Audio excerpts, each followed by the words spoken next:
May I have your attention? May I please have your attention? Super Sundays. Yeah, baby. We're back at it again. Let's get it. Let's get it. Let's get it. Let's get it. What's up, everybody, and welcome to another edition of Sir Hill Speaks Super Sundays. I'm glad that you're here. I wanted to take a moment to tell you guys how much I appreciate you.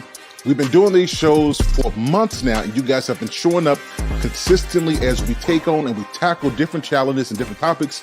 So I appreciate you. But here's what we're trying to do going forward. We want to grow this audience to people who need to hear content like this. And so we need your help.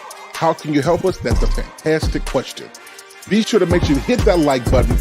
Be sure to subscribe and make sure you hit that notification bell for all of the content that we have, particularly Super Sundays. All right, guys, sit back, relax, enjoy. Make sure you invite somebody to Sir Hill Speaks Super Sundays. We're getting ready to go in. We're going to have a good time. Happy Sunday, everybody. Let's get to the show.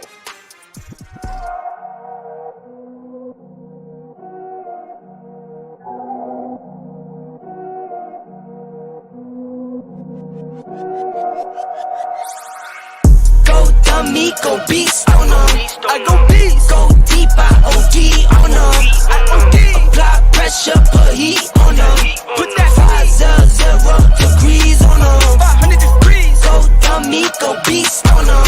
I go beast. Go deep, I OD on them. Apply pressure, put heat on them. Put that 0 degrees on them. Down, levitate, going up, elevate. Watch me demonstrate. On time, never late. I grind, celebrate. No pump fake, hesitate. I've been scoring every day. Champagne Perrier. Since 9-3, been in the box, now I'm stepping up to home. Like straight out the sandlot, now I'm plotting on the globe. I work hard, I show love, that calm and steady grind. Got this far, I go hard, let God take control. I was starving skinny, now my weight up, got no energy for haters. See you trying, see you later. I'm shooting for the stars, need no laser beam, blowing like the greatest, but it's one who's always greater. Yo, go dummy, go beast on them. I go beast, go deep, I OD on them. Apply pressure, put heat on them. Put that 0 degrees on them. 500 degrees. Go dummy, go beast on them. I go beast, go deep, I OD on them. Apply pressure, put heat on them. Put that 0 degrees on them. Smell good, skin clear. This here my year. Hey, look up here. This here my tier. Same fit 4 days. I grind 4 ways. I play no games. All me, no blame. On the wave, my own wave. Can't stop my shine. In the lane, my own lane. Can't stop my grind. 40 yard in the V12 and like 1.5. At 19, I cleared 19 in a month, no lie. Oh God. I was starving skinny, now my weight up, got no energy for haters. See you trying, see you later. I'm shooting for the stars, need no laser beam, blowing like the greatest, but it's one who's always greater. Yo, go dummy, go beast on them. I go beast, go deep, I OD on them. Apply pressure, put heat on them. Put that 0 degrees on them. 500 degrees. Go dummy, go beast on them. I go beast, go deep, I OD on them. Apply pressure, put heat on them. Put that 0 degrees on them. 500 degrees. Young niggas coming to you live from a place where nobody else know to take it. They hand out, they want us to split the pie, right? Cause they realize that we gone crazy. Yeah, I flipped my pie, really did that 180. Yeah, skirt. I flipped my pie, really did that 180. Young niggas coming to you live from a place where nobody else know to take it. They hand out, they want us to split the pie, right? Cause they realize that we gone crazy. Yeah, I flipped my pie, really did that 180. Yeah, skirt. I flipped my pie, really did that 180. Who's that gon' tell me I can't do it? Better be on time with my bankroll. Talk fat, no ball cat, no lit word. Routine like clockwork, my wrist word. Let's go like that. I flourish the cook, got no roof on it. I'm taunting, I'm all in the moment. Everything lit, I don't miss. Tell someone get John on the line, say the invoice is coming. I'm thumbing through stacks of that cold ball. If they egging me on, so I'm going off. I got them mad, I show off. They treating my life like it's no law. I never flex above my means. I spit the cream on my tribe, don't I? Don't bro me, don't know me, you not regime. To the one with the condom, my eye is on it. Yeah. I see you move through the base, they precaution, they snaking, they seeing me. Money tree, wake up the royalties. I got a queen, yeah, she go with me. She making me feel like I'm royalty. It's probably cause we royalty. I just got fresh with the golden piece, shrug, show the emoji, okay. You know it's me, diamond soul, dancing, singing like Jodeci. 10 out of 10 every time till they notice me. What you thought I was supposed to be. Ain't nobody close to me. Granted my hits touch the billboards, and they printing my face on the billboard. They envy my drip, I'm enlightened. You should let go of that hate, but you feel more. I make them rage every time they get flame when they hear what I say, coming straight from the source, yeah. I come a long way from the coast by the shore. My boy, I'm enjoying this. Young bitch coming to you live from a place where no. Ladies and gentlemen, this is your guest engineer tonight. I'm here to introduce the host for tonight's show. He's a very special guest, very humble dude, the one and only, Lost in Translation. Good evening. Thank you, Black David. I want to welcome, ladies and gentlemen, to a sensational Sunday. Like no other, get ready to elevate your weekend with the Sir Hell Speaks Sunday podcast. Join us as we embark on an inspiring journey of wisdom, wit, and wonderment with the one and only Sir Hell Speaks Super Sunday. We're diving deep into the realms of knowledge, laughter, and thought-provoking conversations. Whether you're sipping your morning coffee, laughing at your favorite armchair, or out on a refreshing Sunday stroll, with this podcast and your perfection will be your perfect companion. Get ready to be enlightened, entertained, and engaged. So sit back and relax. The Super Sunday podcast infuse your day with positivity and insight. It's time to kickstart Super Sunday. My name is Lost in Translation Podcast. Thank you, Black Dave, for bringing this up. I'm going to go ahead and bring all our guests up. First of all, I'm going to bring up to the stage the one and only. Bring them up, Black David. Let's go ahead and get this thing started. So today's podcast, we're going to be talking about traditional relationships are done in 2003. What's better than tradition? So we're going to go ahead and bring the folks on up. Black Dave, we got the one and only Cheeky Banner. What's up, Cheeky? How you guys feeling? We're doing all right. And then we got the one and only Beautifully Animated Speaks. Hello. And then we also have the one and only Ronan. Let's give it up go, for our people. panel. Let's give it up. We got one more. We got the one and only Reckless Ray De Niro. Give it up for Reckless Ray. What's up? What's Reckless good? Ray? What's good, family? Good. And we got one more. We got the Purple Pill Podcast. What's going on, sir? All right. Give it up. Yes, sir. Yes, sir. Well, y'all see the title today, right? The title today is Traditional Relationships Are Done in 2023. And what's better than tradition? Now, we want to go ahead and get a little bit of acknowledgement of all of our people in the chat. Let's go ahead and give it up. Let's go ahead and start looking at. We got Lady Navo in the chat. We got Take Heed to the Message. We also got CBN. We got Bravo with Sheila in the network. All right. We'll see you. And we, of course, we got Reckless Ray. Sir Hell Speaks is in the building. Thank you so much. And who else we have? Help with my relationship. We see them all down in the chat. Black David, let's go ahead and get this thing started. Let's go ahead and bring up the first clip so we can get going. Y'all ready? Ready. Let's go. Let's do it. Let's do it. You're dating someone. Why should you have to ask for help? If you see me struggling, why aren't you offering your help? Why aren't you volunteering? Okay. You want authority over me. I get but it. you also want me to beg for things. No, see, that's what I'm saying. Ain't nobody said nothing about begging. It sounds help me. Be like Kevin Hart. Please, sir. Because a lot of y'all run around dating your sons, not your own sons, but dating dudes, and you mommying the dudes. And next thing you know, you run around feeling good about yourself because you're dominant over the man that you're dating, and he's actually your son in a way, and he can't help you. And that's one of the reasons why y'all don't think y'all can ask for help, because every dude you date is somewhat of a loser or younger than you, or some type of childish dude that's running around still out in the streets or whatever. So you looking at men as a whole like, man, these men can't help me. These men are this and these men are that, because you choosing crappy men. So now you're literally confirming your own way of thinking about men by dating loser men in order to make you feel better about yourself. All right, now that's the first question. We're gonna start with Cheeky and work our way over to the left, to the right. Cheeky, number one question: as a man, your wife should never have to ask you for help. You should be attentive. What do you think? think that's dumb. Mm-hmm.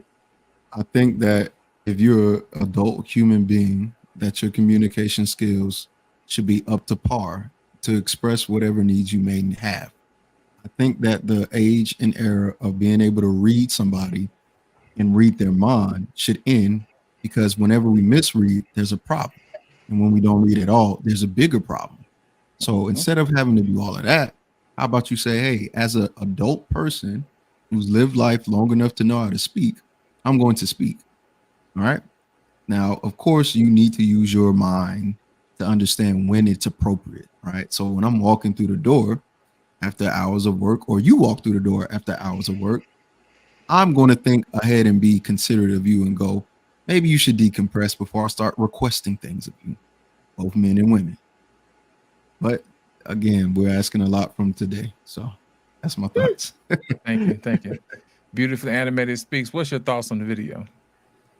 She messed up from the very beginning. How so? Since when is asking for help, asking a question, begging? And closed mouths don't get fed. I mean, really, you can be having a hard time, but you may not be struggling. How am I supposed to know you're struggling with something if you don't say it? You're supposed to be reading minds, girl. Man, please. I have head wraps, but I'm still not clear, okay? Oh my goodness. Call me now.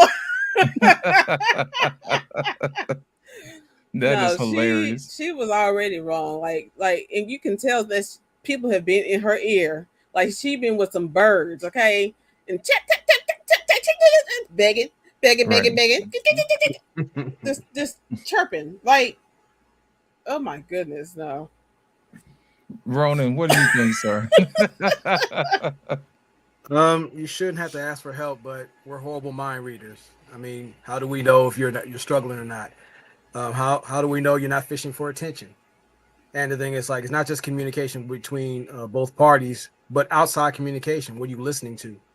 Who has your ear? Who has your focus? And most people tend to repeat the nonsense that they hear from the outside that won't even entertain in the house. Right. But it's that level of discernment that we tend to lack, and we're looking for confirmation bias. Gotcha. Ray, come on, come with it. What? How are you married and your wife needs help? Like, that was like the dumbest conversation I've ever heard. Like, y'all in the same house. Oh, I missed that. You're supposed to, like, if you need help, if your wife needs help, then she needs help with something that's outside of the program, apparently. Like, what are we talking about? That sounds insane. Like, if you live in my house and you need help with something, what? Why? Like, all the bases should be covered if that woman's under your covering. Like, that's a non-starter argument. Like, that shouldn't even be a conversation. If you're the man of your house, the house should be covered. Like, what does she need help with? Getting to the top shelf? Get her a step stool. What are we talking about? Like, is the roof there? Like, what does she need help? Like, I need an honest answer from some wives. Like, what do y'all need help with? And within the confines of a marriage, if you're following a man that's on his square and has his stuff together. Ray, you think about the pickle jar and the toilet seat. You gotta have help. All of that stuff. You gotta help him out, man. I mean, I don't know. Like, I'm just saying, like, she made it sound like it was some unsurmountable thing. It almost sounds like she found like one of these dudes that isn't leading and they're in a 50-50 partnership where they're both leading in different directions. Like, then I could see how you could wind up needing help. Right. I could see that. If you're doing your own thing and he's doing his own thing and y'all in the house and you have no common goal, then yeah, she could end up in a situation where she screwed up her money because women inherently aren't that great with money. I mean, there's some men out here who aren't that great with money as well. Like, if you're looking for security, don't get with them ones. Like, it's not going to be good. But I just don't understand within the marriage where you need help with something that's so unsurmountable that now you're begging. Like, that doesn't make sense to me. Right. Accountability. Oh, you ain't lying. Okay, Ronan, I like you. Hilarious. Purple Bill, come on, man. Tell us what you think, sir. I mean, Mr. Lego like really said it. Like this is who the women are choosing. Like and Ray said it perfectly too. Like this isn't even a problem in a good household. Like this isn't something that's even talked about. You know, you just know each other and you got your things that you're doing, and that's all that matters. Like this is obviously the result of a woman choosing somebody that they probably shouldn't have been choosing. And now we're all going to hear the end of it. She's going to make worse choices for the rest of her life, and it's all just because it started with one or two bad apples already in a row. It's just like women can't discern. This is something I always talk about on my show. Women need fathers, brothers, uncles, cousins that are males in their life, or they will not ever be able to get past the finesse of a man. Guys will say whatever it takes to get the box sometimes. And if these girls don't have a guy helping them discern, they're fucked, because they're gonna fall in love with like guys fall in love with women fall in love with what men say, or women fall in love with what men say. Men fall in love with what women wear or how they look. Yeah, so, man, I can't even say it today. I'm so thrown off. Take your time. But because take your time. I can't even remember the quote now. I'm like I'm thrown off. But because of that, men fall in love with what they see. Women fall in love with what they hear. Yes. Oh my God, I was so thrown off. But because of that, you know, men lie and women wear makeup. So like we just need to make sure. I fucked up the whole quote, but now somebody can do it better. That's all right. We got you, man. We got you. Take your time.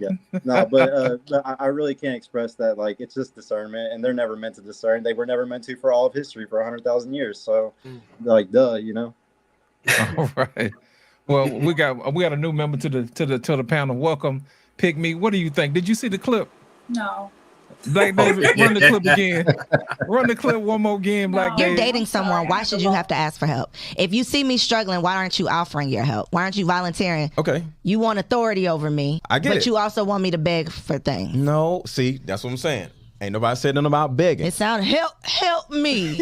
Be like Kevin Hart, please, sir. Because a lot of y'all run around dating your sons, not your own sons, but dating dudes, and you mommying the dudes. And next thing you know, you run around feeling good about yourself because you're dominant over the man that you're dating, and he's actually your son in a way, and he can't help you. And that's one of the reasons why y'all don't think y'all can ask for help, because every dude you date is somewhat of a loser or younger than you, or some type of childish dude that's running around still out in the streets or whatever. So you're looking at men as a whole like, man, these men can't help me. These men are this and these men are that, because you're choosing crappy men. So now you're literally confirming your own way of thinking about men by dating loser men in order to make you feel better about yourself. All right, Pygmy, what is the verdict? She said, you see me struggling. Oh. She said, you see me struggling. Why aren't you helping me? Ultimately, I think it has everything to do with the choices that women make. I have to agree with Mr. Lego on that point, because I've never dealt with a man that didn't want to help me. So I am a damsel in distress. I live in my feminine space, and men just, if you are a feminine woman, they want to help you. It's real simple. That's right. If you're living your feminine, you're gonna get some help. Go ahead, beautiful Edmund. You had something to say. I'm glad that you all replayed the video. They didn't say nothing about them being married, Ray. Okay, fair enough. Fair enough. My question is this. Okay. So the pushback for that is, why are you giving up all the box you could possibly have to have one box and some fucking arguments if you're not getting married? Like, what's the point? What benefit is there for any man to engage in even dating a woman and not having access to do what he wants when he wants if he's not planning to marry that chick? You're just wasting time, unless that's the only box you can get. There's no reason. There's no benefit at this point. Sorry, gonna have to flip full red pill Ray tonight. There's no benefit. There's nothing that a woman can bring into my house that I can't order. I got Instacart. I can get dry cleaning picked up. I can get the laundry done. I can get a chick to come over here and clean my house that looks good that I might be able to fuck on. Like, why? What benefit? You pay these women to leave. Why would you want to keep one just to argue within your home? What benefit is there at this point? If you're not getting married, if you're not planning on marrying her, dating is stupid. Listen, Ray, at the beginning, she said, if you see me struggling, she said, if you see me struggling, how come you can't just read my mind and help me out? Bruh, be merciful. Choke her to death. No, you even do that. We don't condone that. She was struggling. I just wanted to end the pain, bro. Anybody else want to add anything to this one? I guess I missed a lot of the conversation. So what, like, does he not believe in marriage, or? I don't think that had anything to do with it. What it was, she was saying that you see me struggling, why won't you help me?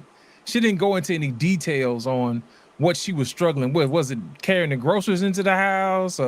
Did she need a bill to be paid? You know what I mean? What was the whole deal? Black David, run it one more time for the kids in the back and the people that just showed up before they hit the like button. Come on. You're dating someone. Why should you have to ask for help? If you see me struggling, why aren't you offering your help? Why aren't you volunteering? Okay. You want authority over me. I get it. But you also want me to beg for things. No, see, that's what I'm saying. Ain't nobody said nothing about begging. It sounded, help me.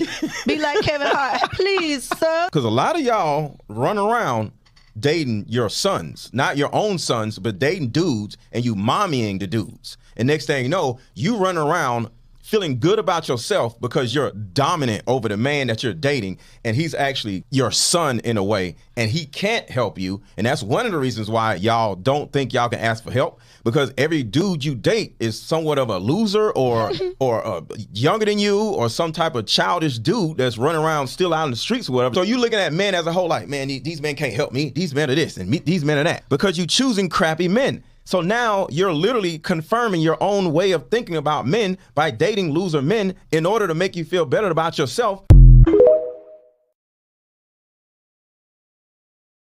All right, Ron, I see your hand up. What you got, man? My question is, well, among a few, how do you define help? Is your credit score a 520? Do you need help cleaning your house, your car, maintaining yourself? Helping with your self-esteem? Do you need help with a guy being an emotional tampon?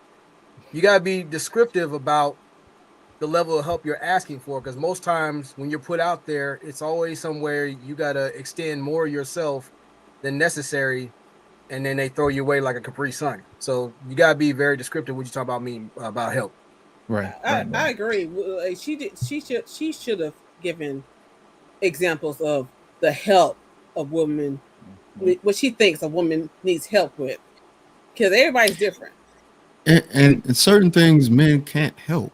Like there's some women that need therapy. Like there's some women that actually need professional help, and unfortunately for most women, most men don't go to college to be a therapist. So they need an outlet. They need something that sometimes, I know we like to say men are supposed to provide all things, and we're not Jesus Christ. We're not God. We're men.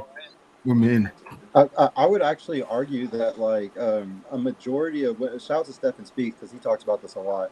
A majority of women are actually on that cycle of choosing those type of guys because they gave all their devotion to a guy first, like in their first or second, third relationship or whatever it is. They give their devotion fully to somebody. And whenever that guy breaks her heart, because they're usually young, so that guy's not ready yet, he runs away or whatever happens, and her heart is so broken, she says, I'm never going to do this again. I'm never going to have this type of devotion for a guy again. That hurt too bad. I'm not going to have that happen ever again. And every relationship she chooses after that is relationships where it's in her frame and in her rules, and she always is in the power, and then she just sits there and complains about it. But in reality, that's what you chose, sweetheart. That's what you wanted. And they have to heal from their traumas and realizing, oh, I need to find a man that is that man again and show him true devotion. And the saddest part about those situations is somebody always ends up cheating. The guy always ends up cheating because he's been disrespected for so long that as soon as he gets another opportunity, he takes it, or she ends up cheating because she never really respected him. And she's going to go to a guy that's better than him in some other way, shape, and form. And this is the cycle that most women are probably on today if they haven't healed yet.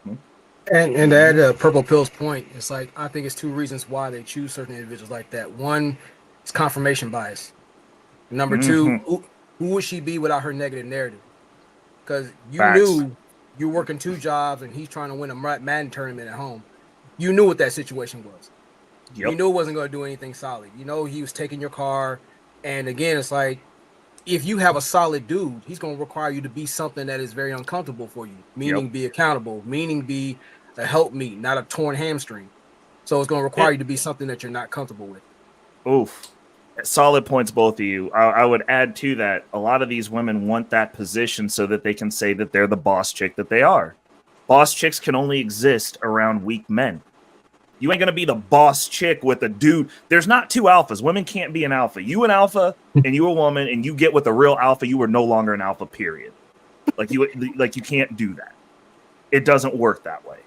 So a lot of these women will specifically go find and seek out these men so that they can continue to feel superior. Because if they get with the real one, they're going to fall in their role, and then their friends are going to get in their ear who recruit to keep them single. These things happen. Like, they'll be like, you get with the real one, they get with the solid dude, and the next thing you know, they're like, oh, girl, why are you cooking dinner? Oh, I wanted to cook dinner. Why are you doing that? You a slave now? Like, what is the group wants them to regress and stay at the mean? They want them to be hyenas forever. That's the reason dog sales are going up. Piggy, go ahead. You have something to say. God, okay. I have an argument, all right? It's an argument and it's very valid. It's programming. So most of us are programmed to be this way until we all sit down and reflect and realize that it's a trash programming. Most of us don't realize it. So it's kind of hard to be fed the narrative. Like, all of that is what our mothers teach us. My mama taught me that that's what I'm supposed to do. So how was I supposed to get older and be like, oh, this wrong? I'm not supposed to go get some man that I'm annoying with. I'm supposed to get a man that leads. So it's that. And then we have our echo chambers and our friendships that help push our narrative. So it's really no reason to grow. So it's just women listening to other women. Like, that's what we should do. Until another woman comes out that they respect and want to listen to, because it ain't me, they don't listen to me. But until a woman shows up whose opinion that they value and they see, oh, I see why this isn't working. Because it's really just us confusing our dynamics. A man will provide if you sit back and allow him to provide. Simple as that. Like, if you are sitting in your role as a woman, a man is going to do everything that he can to be that masculine figure for you, because I got to keep this woman around. What does that look like to keep her around? So, it's just a lot of women don't know their place. We're selfish beings, but we don't know how to use our selfishness in the correct ways to get what we want. All right, now. Come on, Ronan. Let's see what you follow behind this. I like that. 2 questions, Beak. What happened to that illustrious intuition that people like to throw out there? And number 2, what is the opposite of the poverty panties program? Poverty panties? I'm not familiar with that term. Ronan, educate us, sir. Can you educate Well, I mean, you see what's going on here. You have women who are getting misinformation outside the house, then they end up outside with the house with the rest of the house cats. So my thing is like, what is the alternative to keep your house, your respect, and your family together? That's all I'm asking. What is to keep my family together? I mean, for me, I would, but again, other women don't listen to me. So I'm trying to get women to understand that we're going to be selfish. Like, you're going to put yourself first regardless. That's what we do.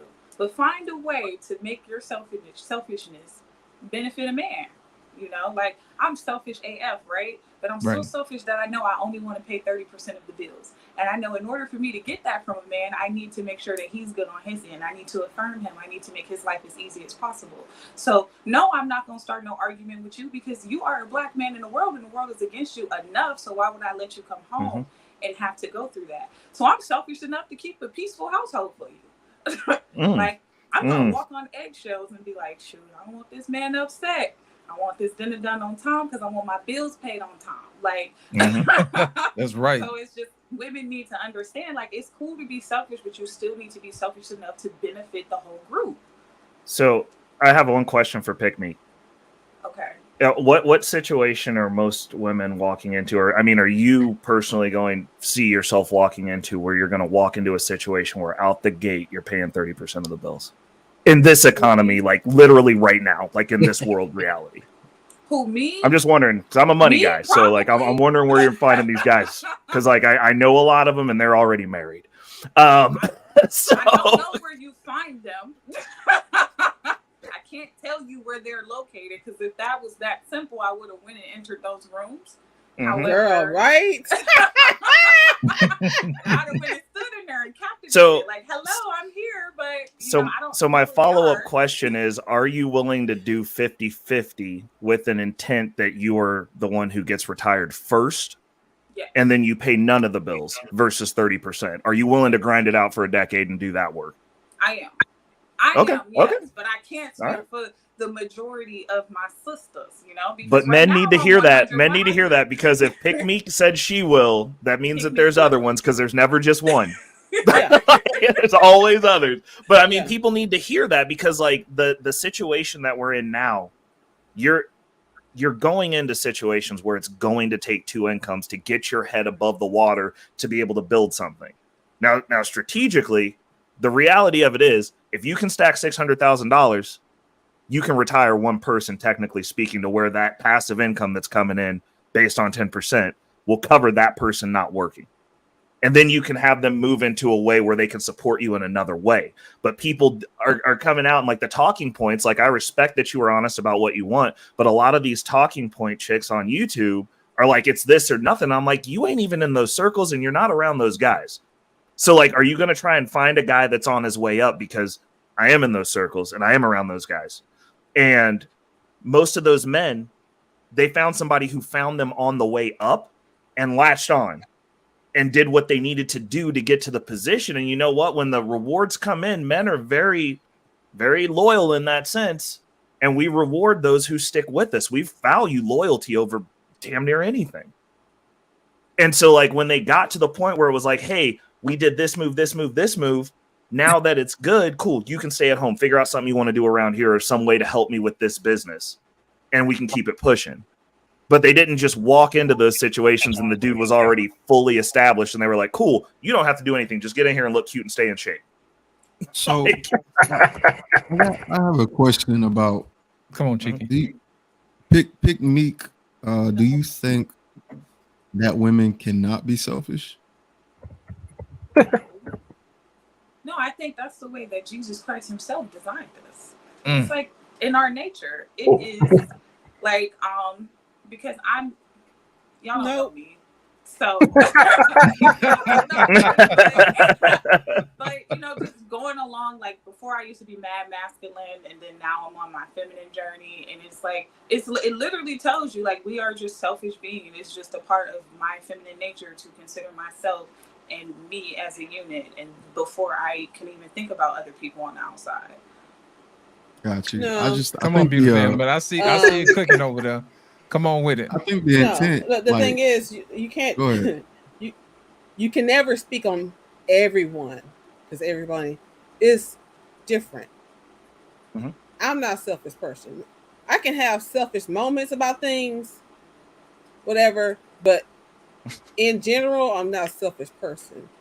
So would you? No. I'm sorry to cut you off. Would you consider yourself selfless? How much would you give up your whole life for somebody else? I have been selfless at times, but I'm not. I may do things for myself, but not at the cost of somebody else. Okay. Are you married? So I'm sorry. No, I'm single. Do you think that's selfish? What's selfish about not being married? What's selfish about not being married? Because you only have yourself to think about. You don't have anybody else to consider. It's just you. Well, when we find each other, we find each other. Okay. You know what? That I like this. You know what? Hey. I totally get where she's going with that though, because the thing is, like, I would say the reason why people aren't in relationships or there are single people is because they are very selfish today. So like the reason why she was kind of bringing that up was because it's like, well, like, are you stuck single? I bring up a lot on my show, incels and femcels, because people, a femcel is not the same as an incel, because an incel is an incel because he can't get sex from a woman. When a man can get sex from a woman, he's an incel, involuntary celibate, okay? And that is made fun of. You get made fun of as a man for that because you should be able to get past the gatekeep of a vagina if you're a cool guy, or if you're just not a dork. So we make fun of those guys. They're incels. Since men are the gatekeepers of relationships and women are the gatekeepers of sex, that means that a femcel is a woman that can't get a relationship. And I would say that a lot of women today are very selfish, and because they're not selfless, that's why they can't get a relationship. They might be really good women to their friends and all this other stuff, but at the end of the day, they're so selfish in wanting their own desires to go hang out with their girls and have girls' nights. They don't want to give up girls' trips. They don't want to give up the bikini pics on their Instagram. They're so selfish that they won't give up these certain things that they really need to give up, though. And but yeah, I would say there's just a lot of femcells today. I'm not calling you ladies femcells at all if you are single, but some women are the type of women that can't get a relationship if their life depended on it. If their life, those girls are femcells. So do we think that men aren't selfish today? I think that at a certain level of man, you get to be selfish. But why is it's earned? Why is this being attached to a gender? People, period. There are selfish people. I agree. People, period. There are selfless people. Right.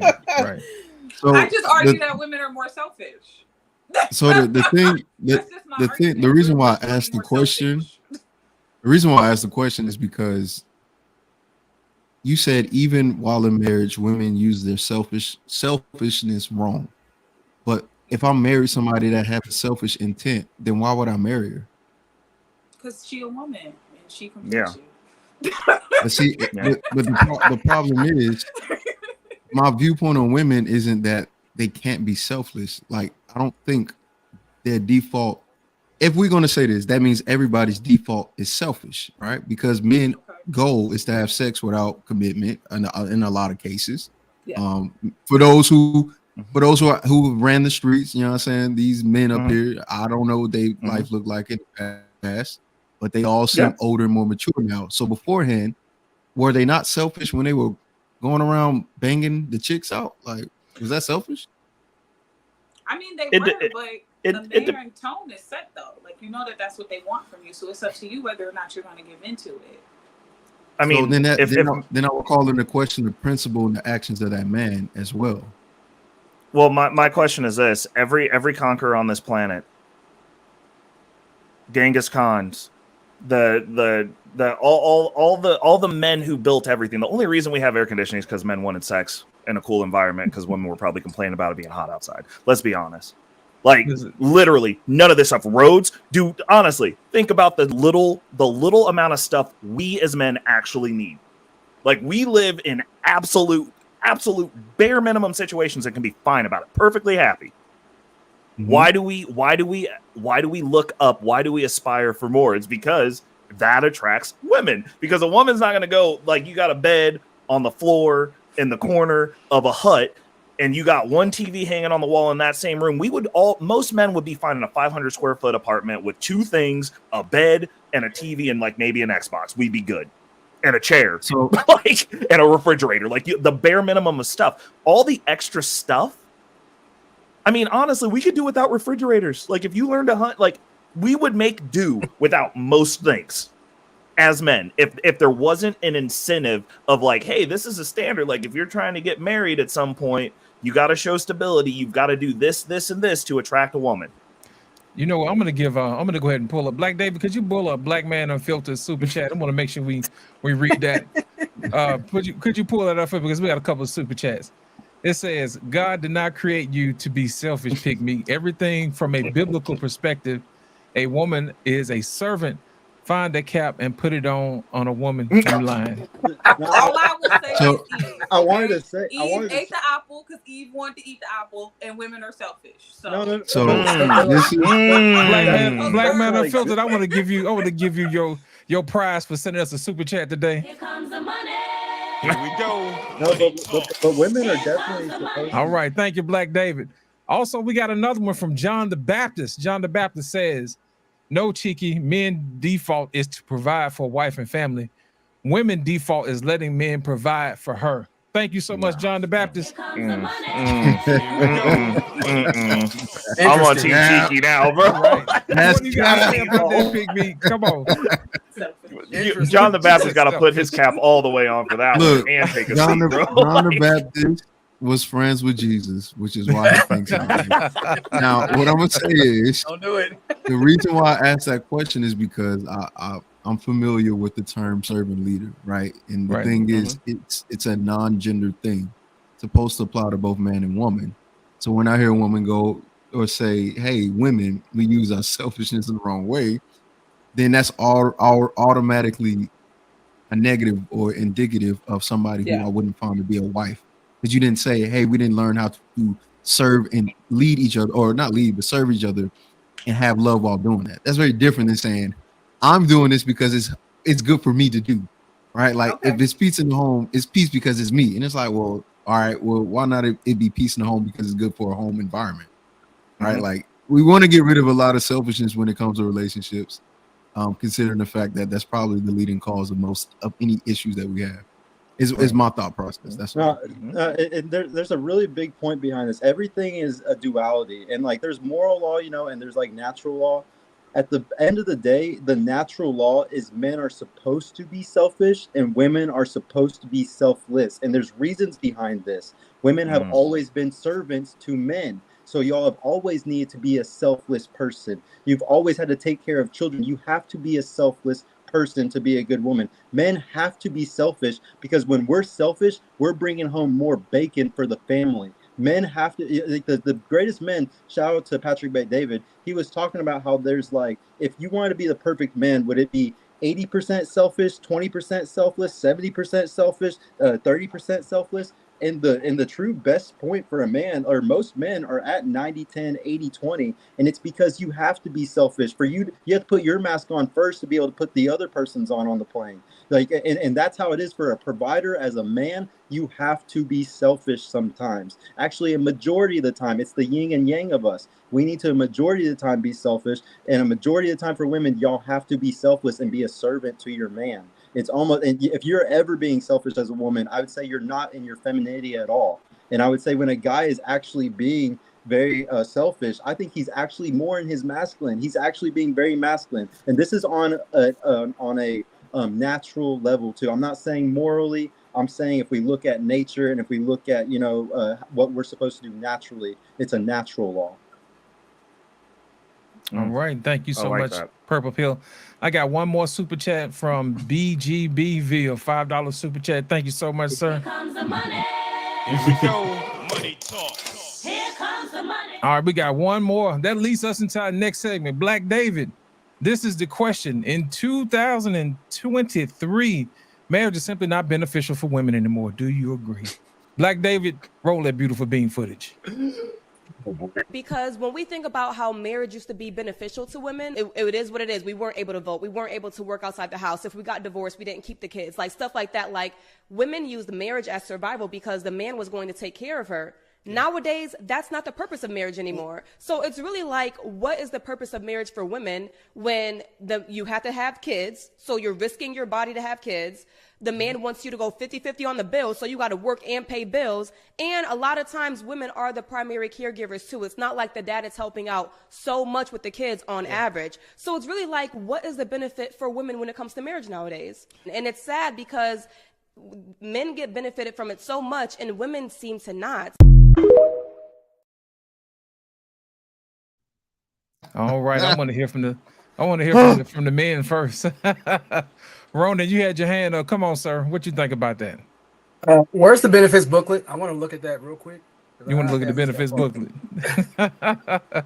I tell you what, beautiful animated speech. You looked like you had your hand up, like you wanted to say something. God. Come on. Oh, I didn't have my hand up.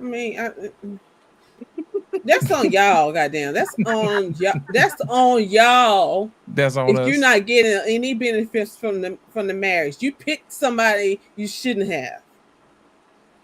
Pick me. What you got? I think marriage is more beneficial for women. So I just disagree with the statement in general. Come on, Ray. You looking like the cat. Oh my God. Okay. So let me. Okay. So listen, bro. Oh my God, the vein. I'm about to be that meme right now, bro. So look at this. This is how petty women are. They just start overturning permanent alimony laws, and now y'all ready to just give up because you can't get paid forever. Like, are we kidding right now? Now there's no benefits. Wait a minute. when they talk about being taken care of, I got 2 points on here that she was just completely doggedly wrong on. When they talk about being taken care of, women would rather go 100% on their own than 50-50 with the dude that's working hard, than the average guy. And I'm not talking about the top 10% guys. I'm not talking about the dudes that are trying to win like myself. I'm talking about just solid dudes that go to work, put in their hours, they work the overtime when they can to get the extra little stuff that they want, and they're just trying to stay ahead of the curve. They don't want those guys. They'd rather do all the bills by themselves. But it's funny because as soon as COVID rolled around, we found out that most of you chicks were about 1-2 days away from having to put pictures of your butthole on the internet because you can't even take care of yourselves financially because you're that bad with money. Like, how did we get here? These chicks will sit up here and talk trash. Next time we're stuck in the house and you're not working because y'all was the first to get fired. And the ones of you who were getting to the bag being travel nurses all got COVID and died. Like, come on, bro. They're going to put you on the front line like chum. Y'all going to sit out here and talk about what you're going to do by yourself? Literally. Rest in peace, Kevin Samuels. But when and y'all on the other side of the White Walkers have surrounded you. They about to take your babies. They about to take you. Y'all about to join an army of people that you don't align with. You have to pray for Biden to give you free stuff, because you can't pay your college debt.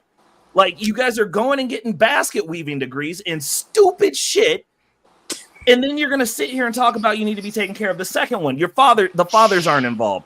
Why are the fathers not involved? Is it because you're such a nightmare, such a demon in the house that he can't even bring himself to pull into the driveway because the flames of hell will melt the tires on his car and he can't get the car out? Ladies and gentlemen, this show just took a turn. That he just had to pay for on top of giving you child support. How about all you women who are using the child as a freaking weapon? The child that didn't ask to be here, that didn't ask to come out of your dumbass womb, and now you raising a little demon that's going to be running through Nordstrom's grabbing free shit with his homies. Let's talk about that, because you're raising these little nightmares that are a problem for the rest of us in this country. And you're sitting here talking about the father's not around. Why? Why? I guarantee you every man, considering the statistics from the CDC say that black fathers are the most involved, that every man out here ain't just popping out babies and running away. But the fact of the matter is y'all all fucking the same 10 niggas that don't want to have kids. And we've seen that too. But you forcing these little babies to exist that did not ask to be here. Nobody voted. Nobody on this panel. None of you women who were popping out these kids incessantly. Y'all didn't ask to be here either. But you just perpetuating a cycle of just bringing people onto this planet to exist, take up air, and do crime. Make it make sense, Sway. Like, that whole statement. I am done. I digress. You ain't done. Wow.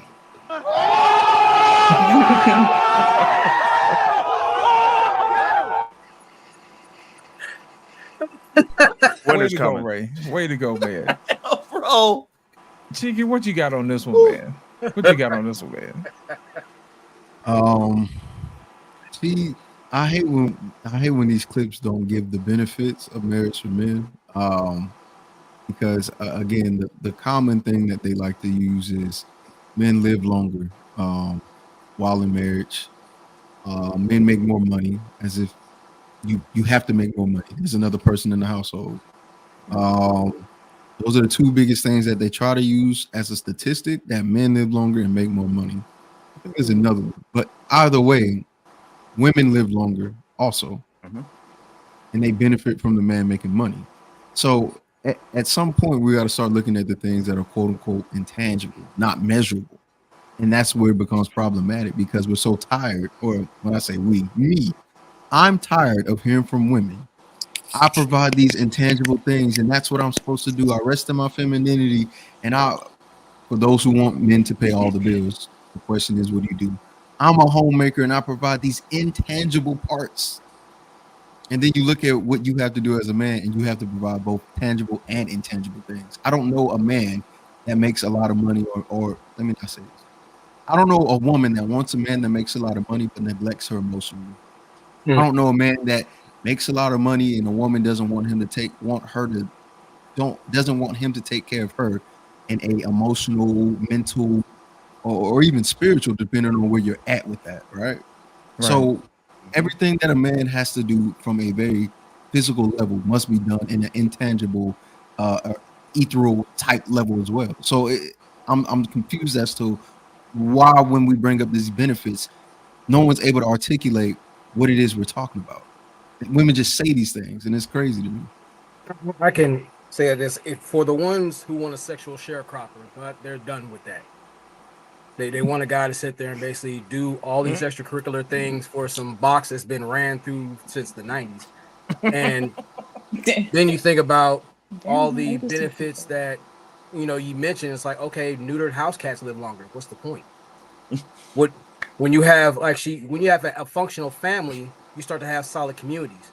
You have solid communities, you have to have bigger things so you can take care of yourself. You can have things like neighborhood watches. You have really communal gardens. You have things where it can be self-sustaining rather than people have these ethnic outposts that we dwell in today.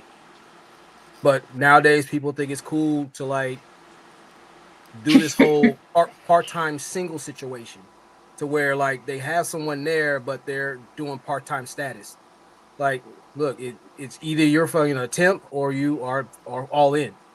But that will require you to be an adult. That will require you to chip in things, for better or for worse. But there's too many people who want everything is solid, but then like a hint of adversity shows up. Now you're out the door, or you're no longer happy or whatnot. When happiness is supposed to be self-sustained.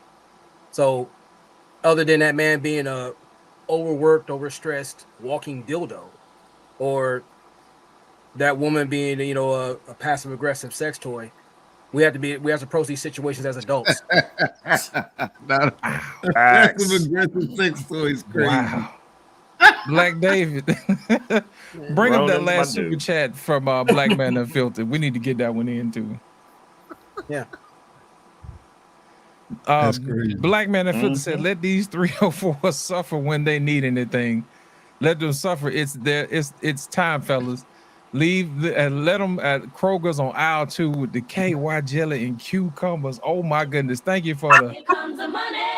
Here we go. Money talk. Here comes the Oh my goodness, Black Man! Thank you for the $5 super chat. I can see Sir Hell right now looking at this like, are you serious? What have they done with my show? Exactly. Well, you know what? Anybody got anything before we move on to the next topic? Nothing? Well, I want to say, it's like, again, Come on, if we're talking about vetting, reciprocity is a good ingredient to have. Right. Mutual respect, having a plan, purpose, goals, consistency.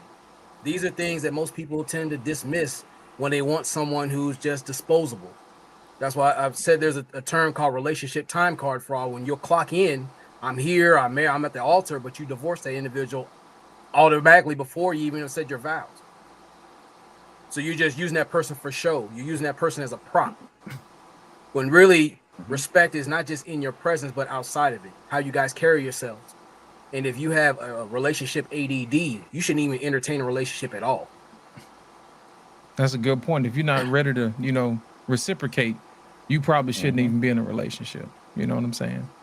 If the ring ring in your tub has more significance than the one on your finger, stop it. Wow. Stop the counting. Black David, let's go ahead and move over to the next one. Number 3, it says, if he pays all the bills, he shouldn't have to do any housework. Black David, run that beautiful bean footage. My mother been married 22 years now. My stepfather has no issue with digging in his pocket anytime my mother say, hey, Wendell, can I get this? He don't have a problem. However, that's because when my stepfather come home, he don't touch nothing. There's food at the table. It's warm. She treats him like a husband. Just how I said, that's how it works together. Exactly. But nowadays, women just think that, hell no. If you me, all I gotta do is that's it. That's what a lot of women think. I'm cute. I got a pretty face. All I gotta do is that's it. And I'm gonna get that. But then you want to be treated like a wife. You can't have that. No, that's why I'm saying when you said I'm from DC. From piggybacking off of what you said as far as paying the bills. That shit needs to solely be for the woman who helps provide and do all of that stuff for you too, because you confuse a lot of these girls out here thinking that all I gotta do is f them, because like you say, you f them and I get my bills paid.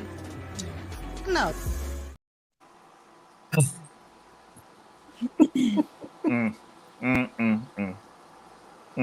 You muted. Muted. Oh, Chica, let's start with you at the top, sir. What do you think about that particular situation, sir?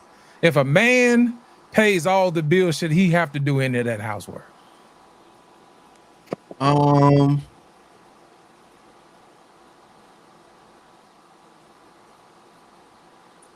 don't think so, man. I'm thinking hard about it because part of me is like, everyone's got a limit, and if you believe in the way of in traditional masculinity, that means men don't have a limit. That means even if you're sick or work, whatever the case may be, you still have to work. Right. But I know how men think. So if the wife is down bad or she's tired or she's something, I know men will step in and go, "I'll help you." Should you is the question, though. No. I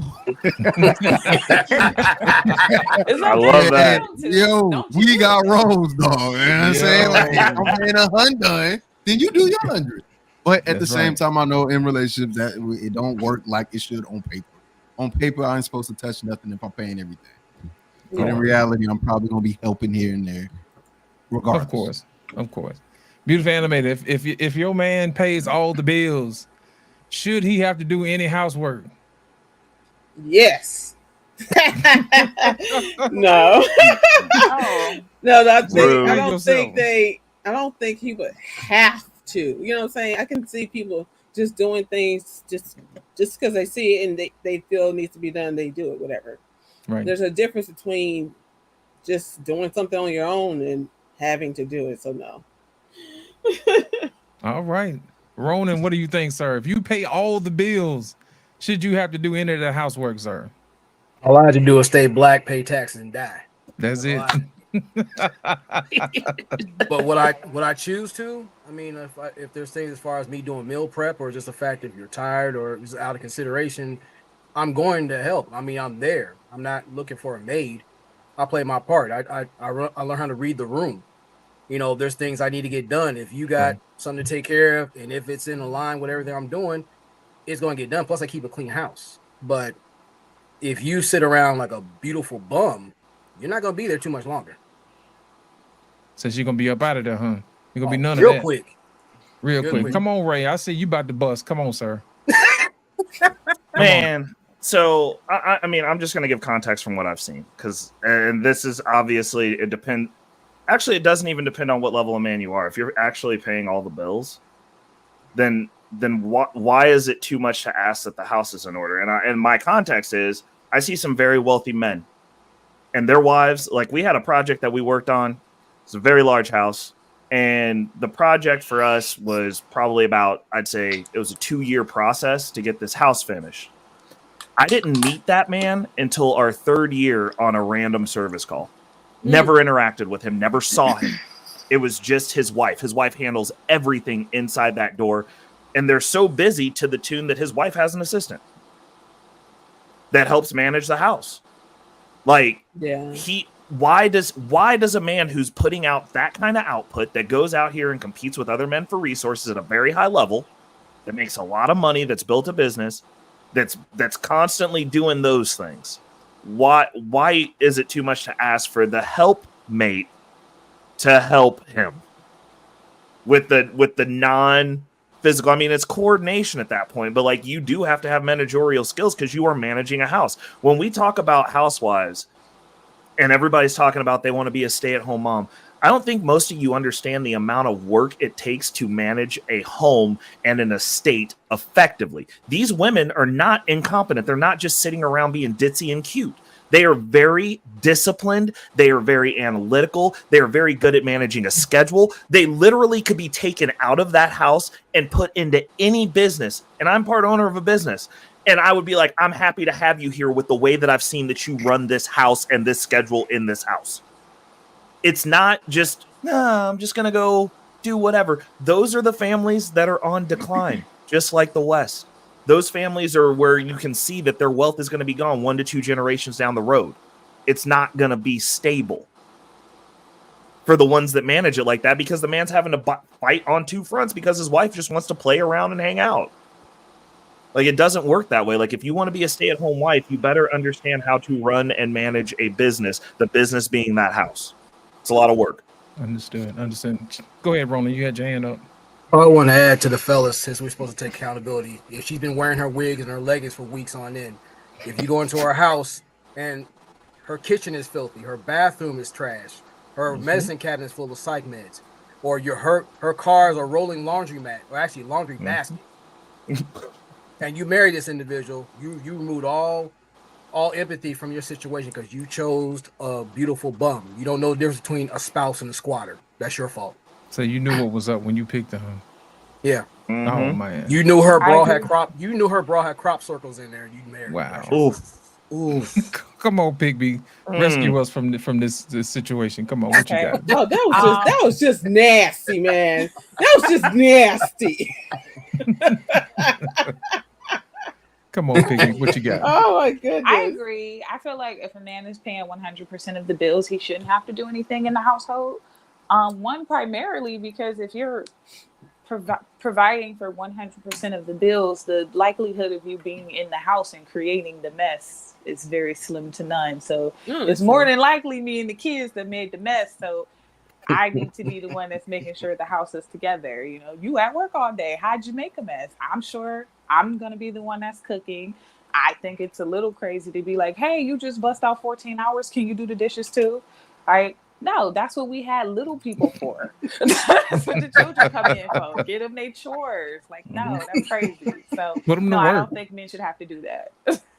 All right. Purple Pill, what you got for us, sir? If they were married or not, doesn't matter. If a man pays all the bills, should he have to do any housework? It shouldn't, and marriage should definitely not matter. I think a girl has to definitely show her stuff before they get married. But it's just I cannot help but to think that like whenever it comes to like the housework stuff, it just really depends. Like there's so much context to it because say he has a job that just is not physically demanding at all or something like that, and she knows that literally sits around and does nothing at work, and he does pay for everything, makes 6 figures or something, but like she knows like there's gonna be some resentment built up if she's literally like taking care of kids, doing like a month. So sometimes there's some context to it. I would say that like especially that was a good example of a millionaire that works all the time. But there's some millionaires, especially today in this new generation, there's so many people just trying to buy their time back. Like they don't even give a shit about working all the time. They're building systems with the way that we can do stuff now. We can build a system and walk away from it, and it just will generate income. And like, so I don't think that everybody has the same mentalities anymore. Like if you buy your time back, you're not going to sit there and watch your girl work all day long while you're kind of just vacationing all day. Like it's not going to be like that. I feel like it's way more even though he's bringing home the bacon. Like, so it's never really fair. I think the guy's always going to be, I also believe though that the guy should always do more though. I honestly have I'm able to, I'm built to do it. There's a reason why we're taller, faster, stronger. We're supposed to do more. Like and then we're also never supposed to complain. Complaining is a feminine attribute. I never say a wrong without saying a right. You should never complain as a man. That is a feminine attribute. Y'all complain, the children complain, and then the man solves the problem. It's never complaining, it's solving the problem. You never say without saying it right as a man. You're being in your feminine energy if you complain. You're in your masculine energy if you solve. I like that. I like that. Here's my thing. What happens if she's sick? Who cleans up then? The man. Yeah, the man. If she's again like brothers like wait on her till she get better to be waiting on her. Like I was saying before, this dish is not TPS reports. Unreal, man. What happened to sickness and health, fellas? Come on now. Facts. I mean, yeah. Like we said, like I was saying, I'm sure even if you make 100, most guys tend to be very empathetic and sympathetic toward women. So because we're naturally, or we want to see the person that we're happy to a degree, they're going to help. And the whole complaint thing, I disagree wholeheartedly with that. I think that's the problem. I think that the whole not saying or verbalizing what is the problem is an issue, right? Having a solution is the second half of complaining, but the first complaint in and of itself is a statement that a situation is unsatisfactory or unacceptable. I can't complain. I should complain. Something's not meeting the standard. Why is this not meeting the standard? That is a complaint. The next thing is fix it. You fix it. If it's you that did it, fix it. It's just that simple. Actually, to Chiki's point, it's like we bring up concerns, like complaining. There's a little moisture that comes with that. So, yeah, I agree with that. I don't know. I feel like complaining is feminine. I think how a man addresses it is what makes it different. Like, sure, you're gonna have a grievance, you have an issue, but how you address it is what makes it feminine or not. Yeah, I think when you pose a question and how you set it up it makes a difference. Because if a woman wants something done, she'll say, "Well, I just think it's funny how the trash could just pile up and you not see anything." You know what I mean? Instead of a man, saying, "Hey, look, the trash piling up. Let me go ahead and take this out." You know what I mean? That type of thing. Or she can just say, "Hey, could you mind taking the trash out for me?" That's a direct request, but that's not what's gonna happen. So complaining is one thing, but asking for a request is two totally different things. Does that make sense? Yeah. Yeah. And then there's bitching. Yeah, that's relentless. That's relentless. Well, I mean, that's just like I feel like there's a difference between debating and fighting. Like I don't believe in fighting in a relationship. You can have debates or in different discussions, but not fighting. Right. We don't fight fair anyway, but we're gonna talk about that later on this week. Ain't that right, Beautiful Animated? We got something for y'all on the Lost Translated podcast coming next Friday. Oh my! You see Black Man Unfiltered super chat. Let's go. Bro, Bring it up. All one Bring tonight. it up, Black David. Look what we got. Black David, bring up. Here it is. He says, "Make me a damn sandwich before I start paying these bills. You have expectations for the bills. I have expectations for your will. Clean up, woman." All right. Thank you, Black Man Unfiltered. Here we go. Money talks. That's right. Money talks. Thank you. Thank you so much, Black Man Unfiltered. Listen, we're going to move on to the next topic. Thank you so much. Come on, Black David. Run that beautiful bean footage. The next topic is, if traditional marriage is undesirable, then what's a better alternative? Roll that beautiful bean. Welcome back to part 2 of some conventional or unconventional things me and my husband do in our marriage. So the first one is, I don't leave the house after dark by myself. This is not a control thing. This is a safety thing. I've had a couple encounters and I don't wish to have any more. Along with leaving the house, I always notify my husband when I'm gonna go somewhere and when I arrive. It's safety. Why not, right? And we always share locations with each other. I really recommend the Life 360 app. It notifies you when your partner arrives or leaves, and it notifies you if their battery is low. I love it. Number 2, we don't do opposite sex friendships. I don't think a woman needs to have a male best friend. Why? Any companionship or company that I need, I can get from another woman. Number 3, and this one's gonna ruffle some feathers. I submit and I serve my husband. This is a biblical thing, so don't twist this into something that it's not. It is a blessing to be my husband's helpmate, and the Bible has the man of the household, not the woman, so he leads. Number 4, we don't involve any outsiders or family members into our disputes. This is important because arguments, disagreements, whatever, need to stay within the marriage, and when you involve other people, it causes more issues, and most likely people choose sides, and you just don't want that. Number 5, I take my husband's preferences into consideration.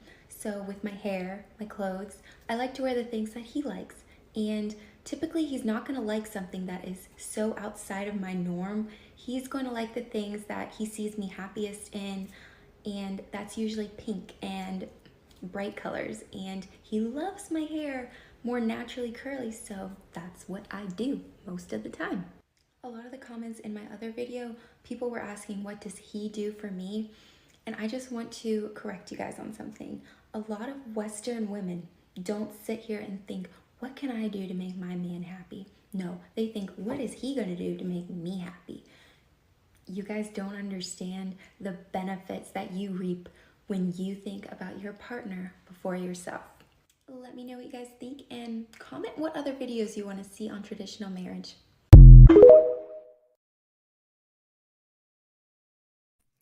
You know what? I already see the smoke coming from the chat. They like, yes, Jesus. No. Does she have a twin? She had them right there in front of you, dog. They were sitting heavy. She got twins right there, Brandon. Come on, Cheeky. What you think, man? What you think, man? Bro. Come on. I was like, the first thing I thought was this traditional woman got knockers. Like, where's your sweater at, bro? Damn. Like, it ain't one thing too. You got children. I see something supple. What is going on here? Then the next thing I thought was, okay, this is cool and all, but I am curious to see what it is that the husband does provide. I think a lot of times, with me personally, I'll be looking for balance. Like, it's easy to look like a hostage with a wig on. Wow. Like, she just what she look like. I don't know. She like she was a hostage. She like a hostage. She's whispering in her own home. I don't know how I feel about that. Maybe she was using her inside voice, which is cool. And I don't like loud women. Man, get yourself a mortgage and see if you want anybody talking loud in your house, bro. I just need the volume to be adjusted, right? I don't mind her speaking low, but she was speaking very low. I'm like, okay, what is she saying? So that's fine. That doesn't bother me. I think that a traditional relationship works as long as all items and all things are being met. And it seems like she's happy. She seemed happier than most people that we see on panels, just to be honest. She seemed happier than most people we see type in the chat. She looked like she liked me.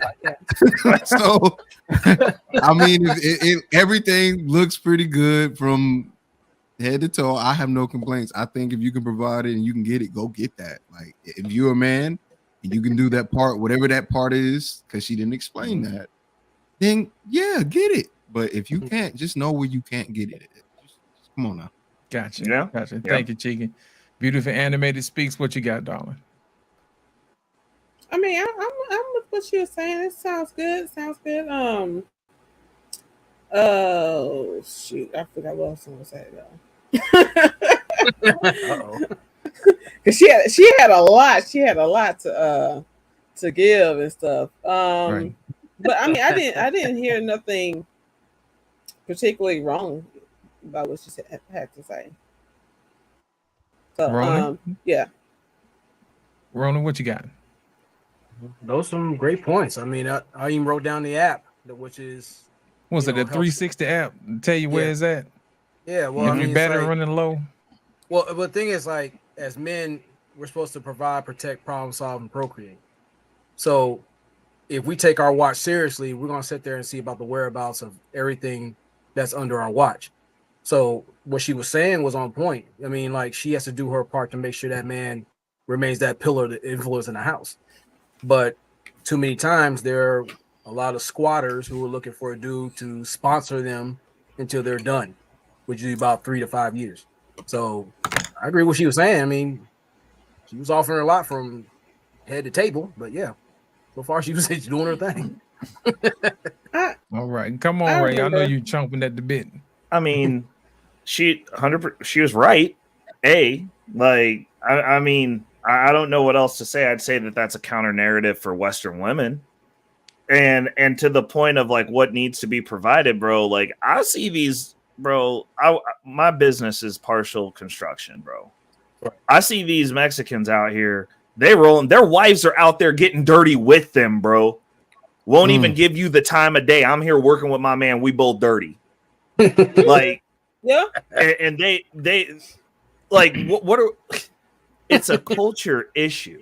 And the issue is the major and predominant issue is our society is in rapid decline.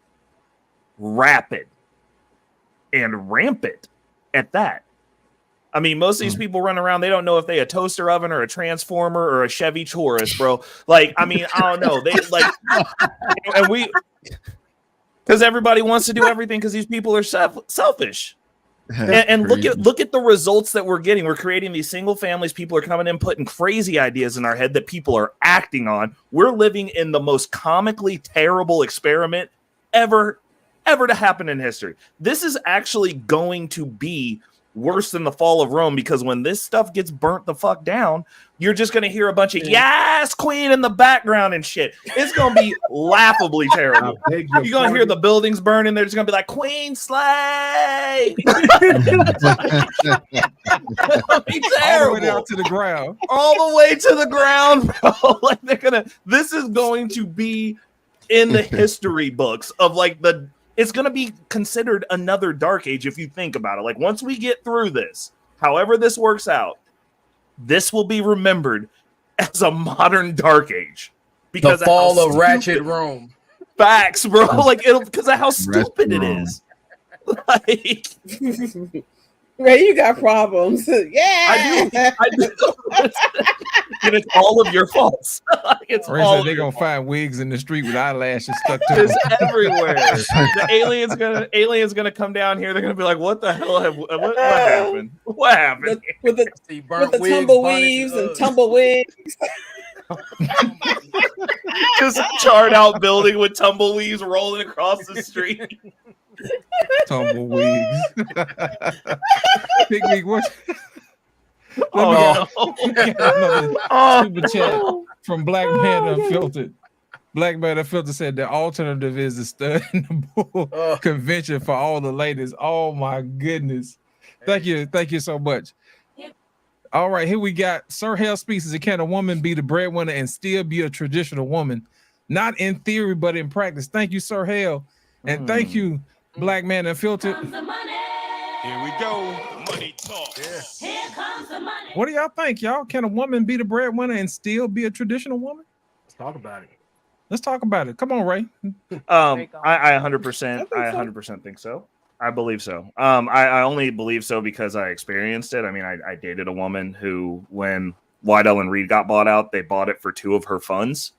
Extremely wealthy, put me on a lot of game financially. Only issue, and like literally the only reason I decided to exit that relationship was she was old. Like, so I wasn't gonna get a kid out of it. So like, but you know, like, but I'm telling you, would cook dinner, like was very pleasant to be around, was nice. Like she definitely, like BAS said, she definitely could get into some heated debates, but like overall, like she was consistent. That was the best part of it. It was like you knew what you were going to get. It wasn't like you were dealing with a box of stuff, but also this woman had, been through some life. Like she knew what she wanted. She knew how she was navigating, and she knew where she stood on her stuff. So it wasn't like you were dealing with somebody that is getting blown with the wind one day, and then the next day I'm doing this, and then the next day I'm on TikTok and I saw this, so this is how we got to act today. This is what's trending. Yeah. You're not dealing with that. Which, unfortunately, when you deal with younger women, like that's what you're dealing with. You gotta really get in there and start leading them. If you want, That's what you got? That's why I wanted to say, Ray. So I bring this up a lot on my show. Like, if he wasn't raised off social media or in this day and age, you are right. Like, I have 2 amazing working mothers. Like, I can't like I have a mom and a stepmom, and when they separated, they both remarried, and so I saw it work out, and I saw like women be able to work and stuff like that. But it came and it went really fast whenever the internet came out. Like, there's like basically a bracket of women that are okay in that because they weren't raised with the internet and all this validation and all this bullshit, and they're okay. But I think that any woman that say was like 26 and under, or or maybe even 30 and under for some of them, there's just no way that you're going to be able to tame that validation that they got. And what actually ends up happening is devotion. And like, so the women that are growing up that are younger, like, let's be honest here, the older you are, it's sometimes it's easier to move up and work in jobs. You're able to get promotions easier and stuff like that because you're older. You usually get the man position, stuff like that. These girls that are 20, 25, 30, they're struggling like crazily. And because of that, they have to fall in love with money. They have to fall in love with their job. They have to fall in love with those things. And when you fall in love with those things, or you fall in love with validation from the internet, you can't fall in love with a man anymore. And most women don't have love for men anymore because they're in love with the money. They're in love with the validation. And we can't compete with that. Picnic, is that true? Are women in love with the money versus the honey?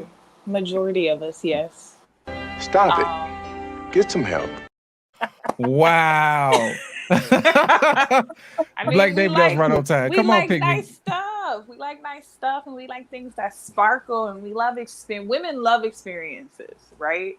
Right. You know, Yeah. so that's just what comes with it. That's what men can give us. So Whoever brings the best experiences, there you go. usually Right? wins, right? So it's unfortunate. It sucks that we're that way, but what was the original question? I got so distracted. I wanted to ask Ray how old was the old lady? Because how old was she?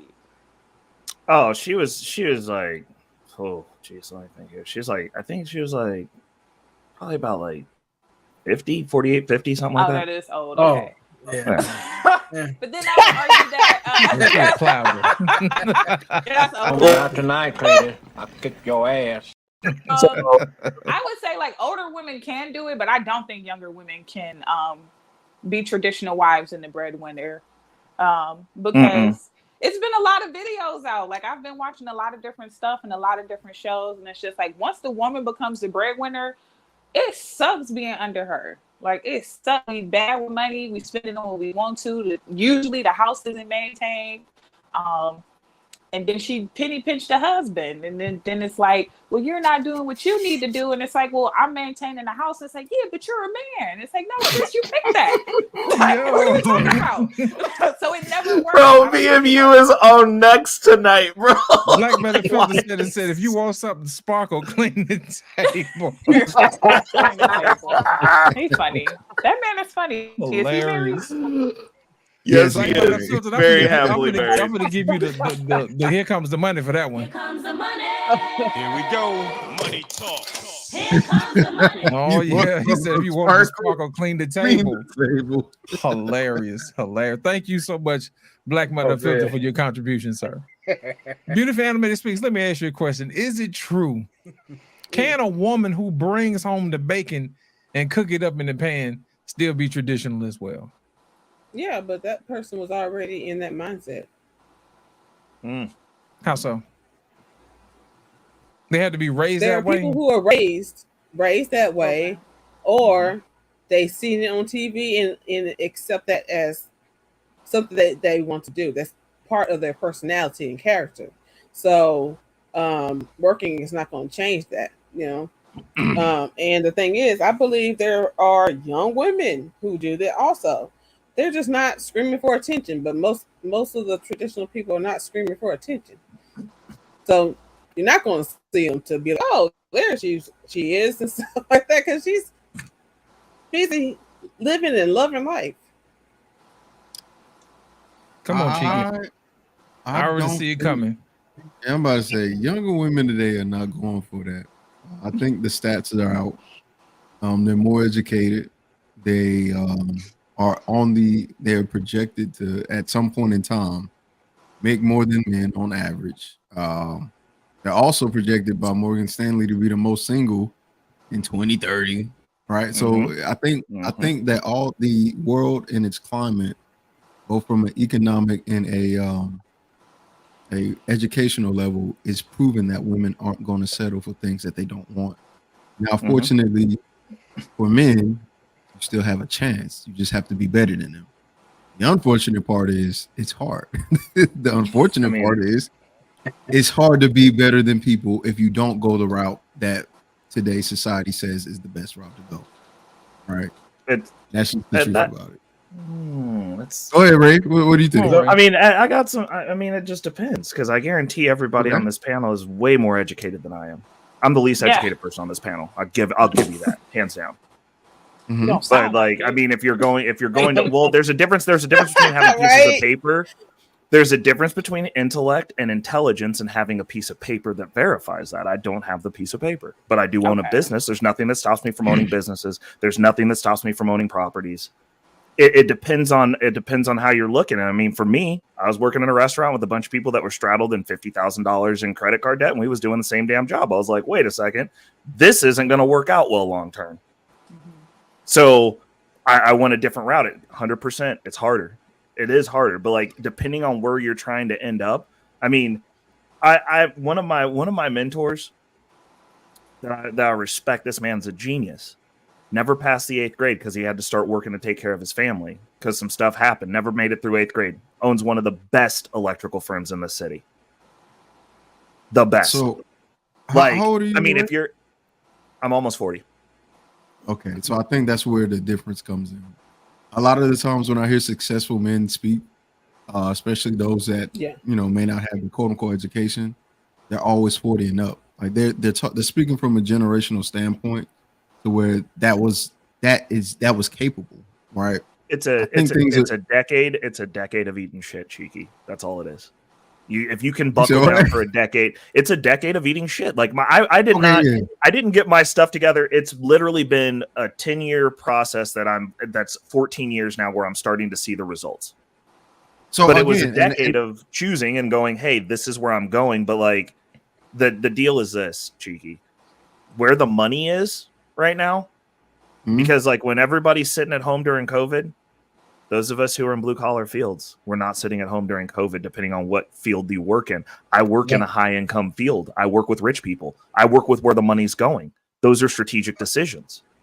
Right. You can walk onto a concrete company right now.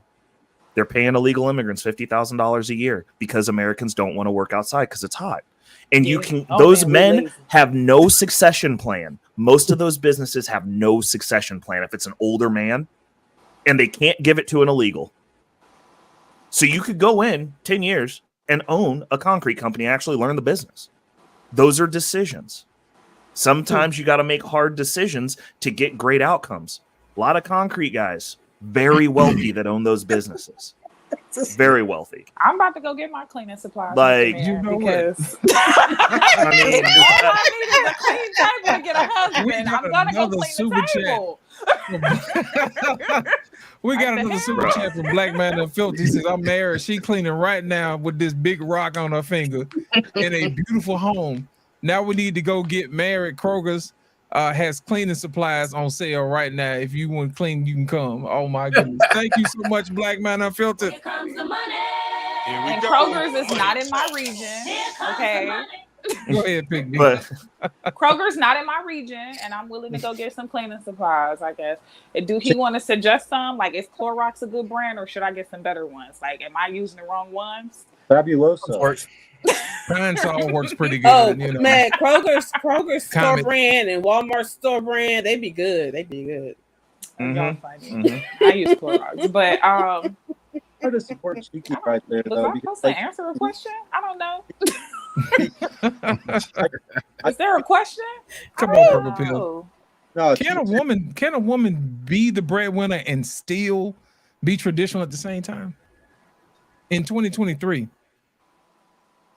Are you asking me? Yeah.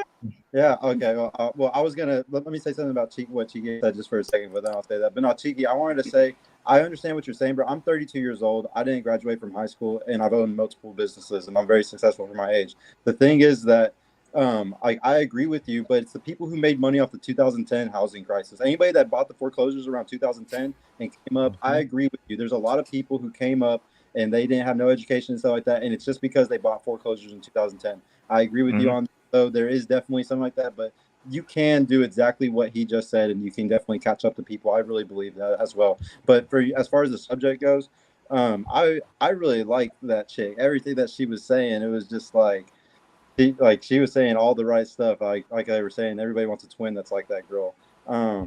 I really think that when it comes to marriage, if we had more women that were doing stuff like that and posting it online and making videos and saying, look how happy I am as a housewife, and this doesn't bother me to submit and to be, a man or God, man, woman, children, like she's okay with the hierarchy. Man, like if more women said stuff like that, we'd be in a whole different world. But when you got beautiful women that are just shaking ass and doing all that stuff, no, there needs to be beautiful women in that kitchenware doing that shit, explaining how. You know what's crazy is when guys mate guard, which is where like you want to protect your girl and like make sure she doesn't go places at night and all that stuff. It's crazy today that women will fight against the guy trying to mate guard, do what we've naturally, and we do this for our mothers, our sisters, our children. Mate guarding is something that men have done for all of women, for all of history, because y'all can die. You can be killed by somebody out there. Don't So it's tell like- me what to do. And we Facts. She snapped at that too. Go ahead. That's the thing. Go ahead, though. You know what I'm saying? So you don't tell me. Listen, from time to time, I go hang out with. Think about the big picture. You know. Muted. No, go ahead, beautiful animal. You were speaking. Go ahead. No, I was just saying that I threw that out there because they're not looking at the big picture that you see, which is the safety issue. People who are insecure, everything's is a attack. You know,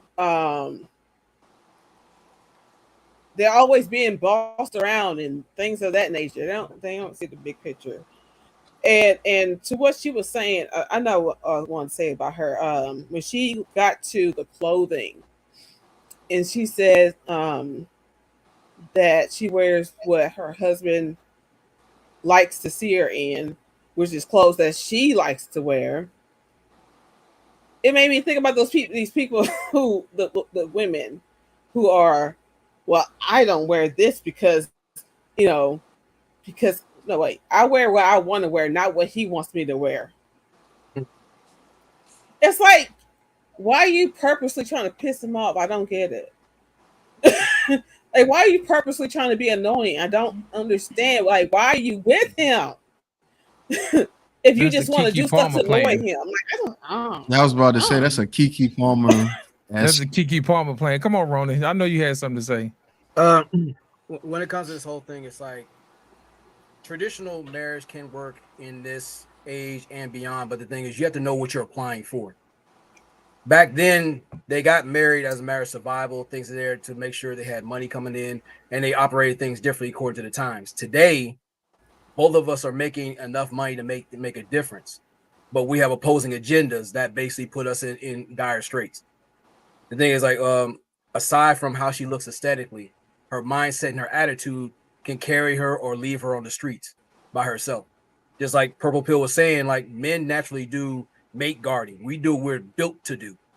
If we care about you, we make sure we do that, not just in actions, words, and intent, but we express that to people around her to make sure that she's already covered. But there's too many women who want insurance and looking to be a walking accident every day. So the thing is about if you have a relationship, is both you two communicating the boundaries and parameters of how that relationship is going to work effectively. Fuck everybody else on the outside who don't have those tangible examples to follow. It's you two working together to make that happen. That y'all work that path. But the problem is we're doing everything for attention. Our relationship becomes a Facebook post or a topic or a thread.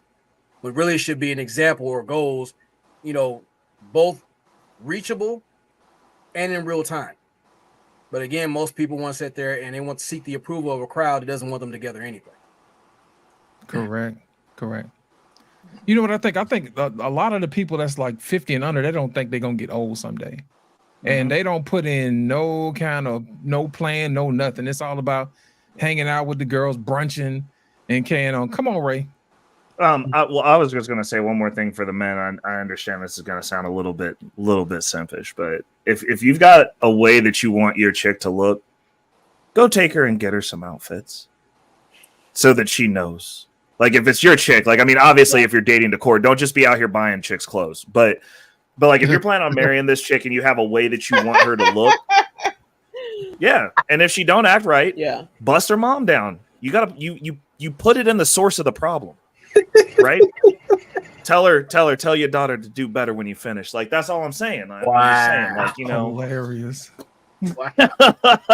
Ray, you crazy. Ray, you crazy. But no, for real. Like, if you get a chick a couple of outfits, and she'll kind of get an idea of like what the style is that you like seeing her in, and then she can get her own clothes and fix her. Because like a bunch of chicks, like especially the cute ones, they don't ever get told how they actually look because like they're cute. They're just like, oh, you got clothes on, cool. I want to see you without the clothes on, cute, whatever. Yeah. They don't get critiqued on their fashion or like how you want them to be presented with you specifically as a man. Yeah. Can I make a comment on that? I agree. Come on, pick me. What you got? That? Okay, so that I have to blame on other women. Only because, like, me personally, like, especially when I go to work, I dress more modestly. I like the business type of style. You know, we have a more casual setting due to COVID. And, you know, there are women that come to work in crop tops. And they'd be like, hey, Meek, right? Why do you come to work like that? Why? Like, you know, men don't like you dressed that way. And it's like, they don't. They don't like modest women. You're like, no, you're never gonna get a man dressed that way. Wow, You that's what they need to tell show you? some. Yes, That what they tell you? I literally just Well, You tell them I ain't never had no problem. like I literally just got told this on Friday. Like, she's like, why don't you dress this way? This was a 40-year-old woman on top of that, and I'm 30. Just Was to she set the married? tone. Not married at all. And I'm saying most of us aren't married, so she's telling me like, Is she still wondering why? But when I explained that to her, I was like, you know, me and you don't attract the same type of men. Usually when a man approaches me, he knows that I'm more serious, and then you keep getting all these men that want to get you in bed because your ass out, you know? But she didn't want to hear my argument. And I was only a young in bed. girl. I was a young girl who didn't know anything. So it's just like, if women are perpetuating the cycle of be naked and show ass, it's hard. It's hard to get them to clean up because they try to make me feel like something wrong with me. Like, ew. Meek, let me ask you this. It's a lot of women not getting married. And I think it's due to a couple of things. Let me ask you this. Do you Only a think couple? that women know how to be wives anymore? Do you think women know how to be wives anymore? No. No, I don't think so. I lay all of this on Gen X. Them Gen X women did not teach us nothing about womanhood or being a wife. They taught us how to be strong, independent, and don't listen to nobody, my mama included. Like, my mama literally, like, since I've been on my journey, she'd be like, what do you want a man for? And I'm like, so I don't be like you with my house falling apart at 60. Like, what do you mean? I need some man in my house to tighten up this sink. Like, you crazy as hell. You should have kept daddy. But, you know, when you got a mom like that and a whole family full of women telling you that men are useless beings, and I'm sitting here like, shoot, I don't see it. I call my dad for everything. I'm gonna tell you what Gen X women were. They was down in Atlanta in '95 with the Freaknik. That's where they was at. When that documentary will be coming out, yes, sir. Let's get down these there. old ones out of here. Not teaching womanhood, not teaching the importance of being wives, because like my grandmother on my dad's side was a wife and wife. And my mother, that's not her mother, but she'd be like, your grandma was silly. Your grandma was this. Like, my grandmother died with the husband who left her properties and her children didn't have to worry about nothing. You have nothing. I don't care about that. So it's all about choices. So you better choose the best man is what I say. Cheeky, what you think? Do you think women today know how to be wives? No. Well, not in the sense, and not the wife that I would want. Because anybody can get married and get the title of wife. So sure, women know how to be wives. If you want to put a ring on it, that's a wife for you. Right. If you had to build my your book, wife, no. Listen, No, if you had to build your wife from scratch, what would that look like? What would she look like? What would she look like? Yeah. So if I had to start from, she would be Attributes. taller. Yeah. Like taller. Physical attributes, she'd be taller. I like taller women. I don't like the Okay. whole munchkin 5'5" thing. That's okay. Cooling off for the other guys. I like them taller. That's me Okay. personally. I don't really have a preference when it comes to like body shape. Like for me, I don't mind skinny and I don't mind big, but not like, let's not OD now. Like, don't be trying Let's not get crazy with that thing. You're trying to OD on me because right. I don't be You trying me. ain't, you ain't willing to roll her, Cheeky? You ain't gonna roll her, bro? He You was ain't like, gonna roll her? no. I'm Cheeky not said rolling no. Okay, nothing, okay. dog. All right? No, no. Cheeky was like, what are you talking about? No, You know what I'm saying? I don't have no. Cheeky like, no, sir. No, so I mean, as far as looks, when it comes to like race and stuff like that, that don't really matter to me. I would prefer to be black. I prefer her be black, but if not, I'm not gonna cry about it. Right. And yeah, so when it comes to that's it. That's I don't ask for much. It's not like I'm asking for like a baddie out here 10 out of 10. Like I understand what's going on. Most of y'all just regular looking like me. It's okay. Can I piggyback off of that? Sure, go ahead. Yeah. Piggy. What you got? Well, because I don't think looks really matter. I think the biggest issue is just people finding people who share their same values. Whoa.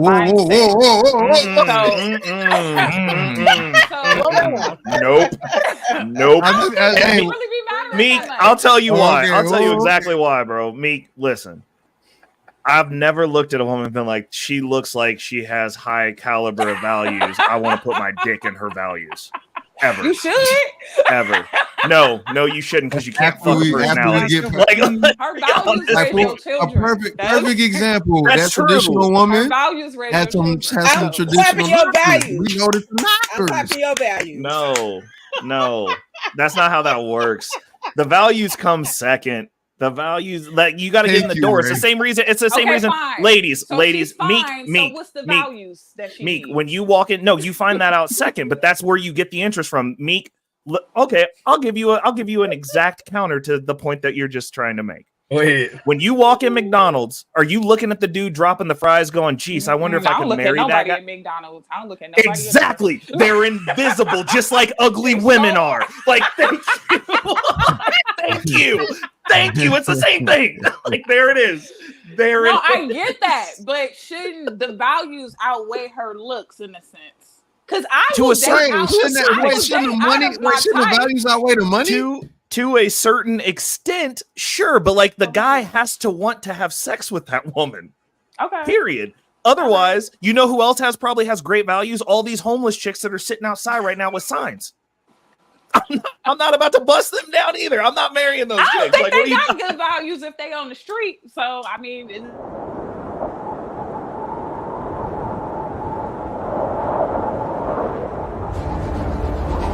From the mountains, in a distant land, comes Capitry, straight from Mount Copernicus.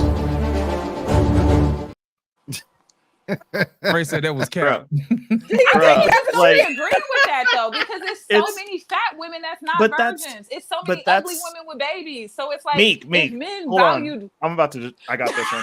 I'm about to destroy this too. Here, Meek. I'm gonna tell you this. Dudes are fucking disgusting. All right. That's why. That's why. Literally, dudes go to jail, have sex with other dudes, and then come out and say they're not gay because there were no women around. True. Yeah. Oh my God! Wow!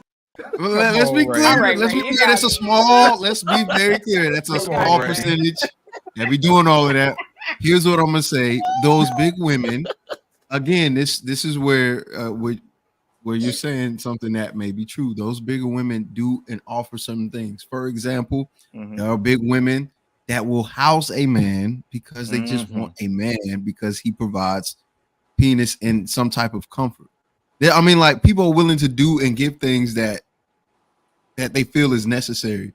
Like, I know bad chicks that are with men that don't do. I don't know what he does. He just exists, and they're okay with that because they have their own levels of insecurity.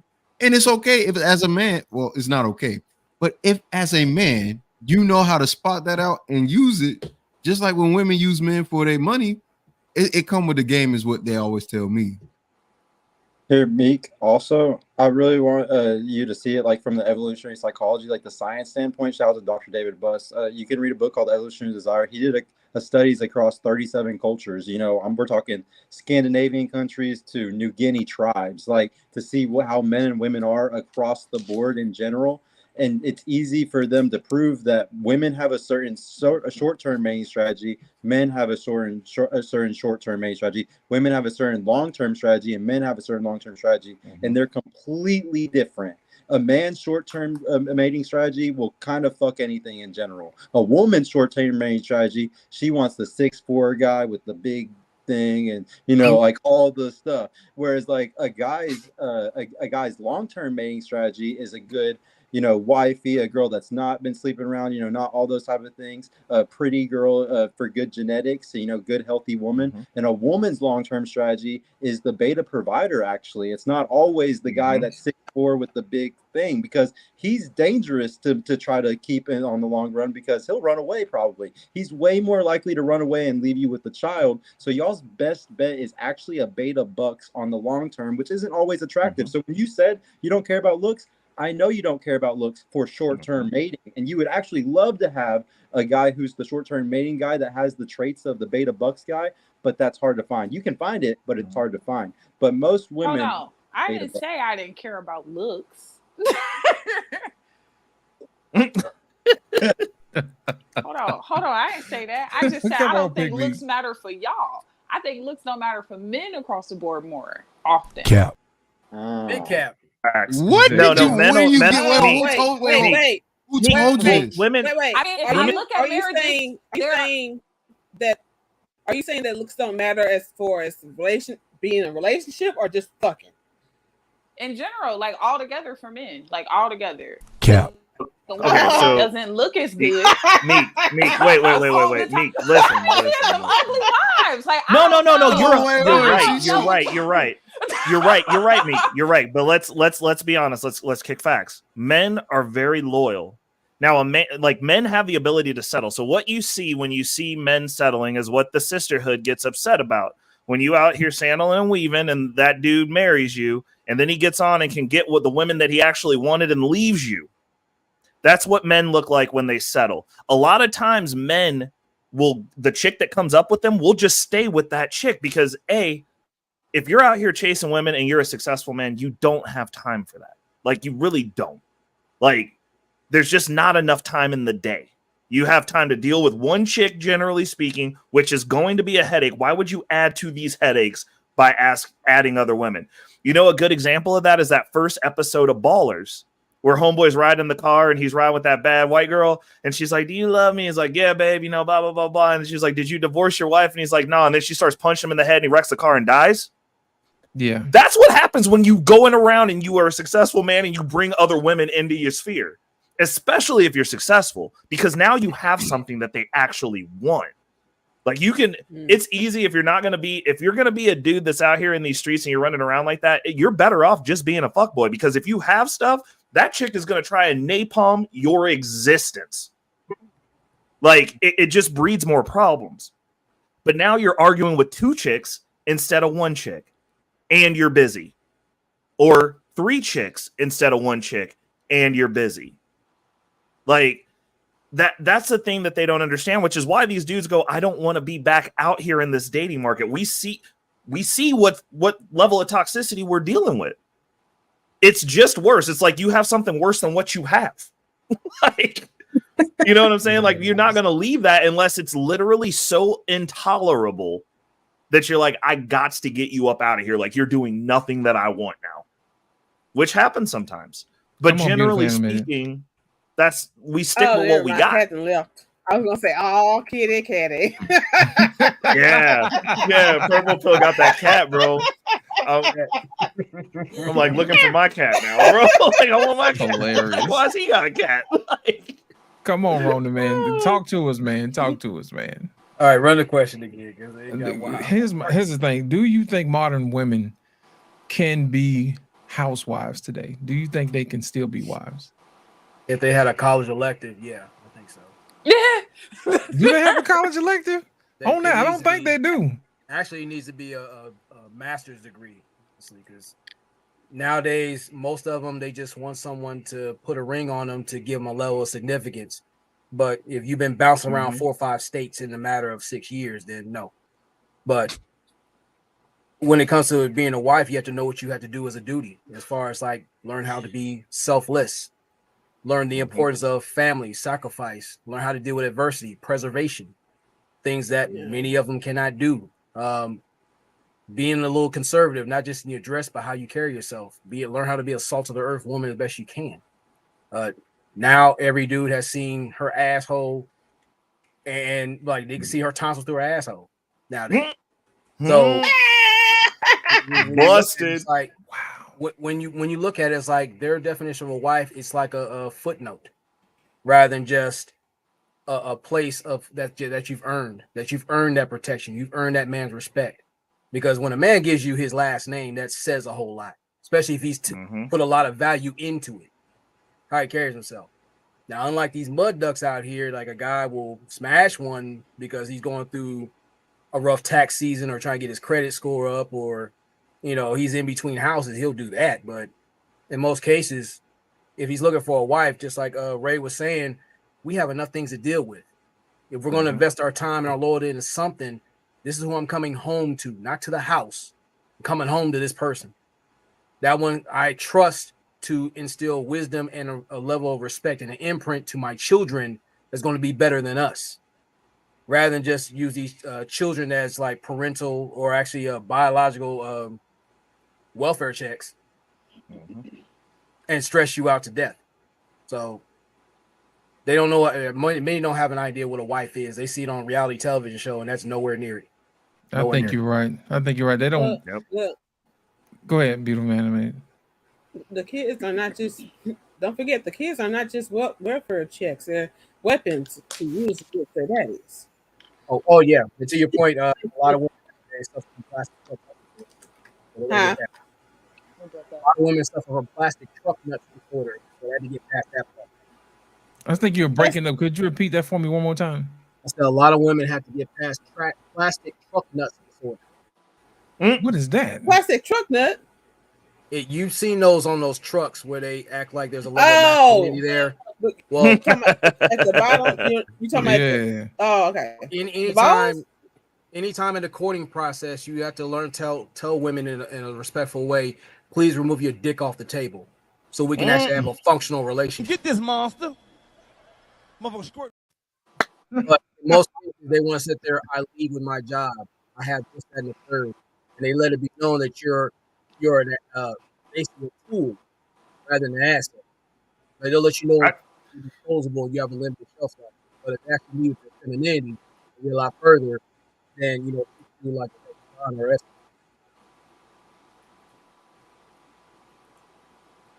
You know what? Black David back here cutting up. Listen, she got a PhD. Yeah, she got a PhD. Okay, you got a PhD in a stinking whiz. What's the point? Wow. Come on, Purple Pill. My thing is I don't think women today actually see enough actual real life marriages take place. You know what I mean? Because I don't think they see enough benefit in a marriage. You know what I mean? Like some of the things that people do in marriages that make things work. You know what I mean? They don't sit around watching how they do the budget. They don't sit around how they have conversations about how they're gonna raise a kid. They don't see none of that. They see people come home, fight over what they're gonna have for dinner, get mad, and then slam the doors on each other. You know what I mean? Ray, let me ask you this: what are some of the things that women, if you had to sell marriage to women in 2023, what would you sell them, and how would you sell it to them? Ooh, I would tell them. Go ahead. Come on, Purple Pill. I'm sorry. Go This ahead. is one of my favorite subjects, dude. Come on. And the reason why is because, like, on my show, like, I don't know if y'all know, but I do like a panel show with women, and like my big purpose, I guess, behind what I do, like I always like to explain to them, like my purpose as a man is to create things, because if I make it to 50, 60 years old and I don't create things, I don't do something, I will be a depressed man because I didn't do in my past what I should have done. I believe that we already have the statistics showing that the saddest group of women or the most on antidepressants are above a certain age single women. So when we look at these type of things, we see there's a trend going where women are going to be very depressed in the future because their purpose is to have children, and their best way to have children safely is to get married. So we have to try to teach these women how to discern, especially the ones that don't have any discernment ability. And then we also have to teach them that their best option is sadly a beta bucks, and the more they slept around and the more they fucked the alphas, the more they did certain things, the harder it's going to be for them to settle for that beta bucks guy that's going to make them have a baby, but not run away afterwards and provide like he's supposed to.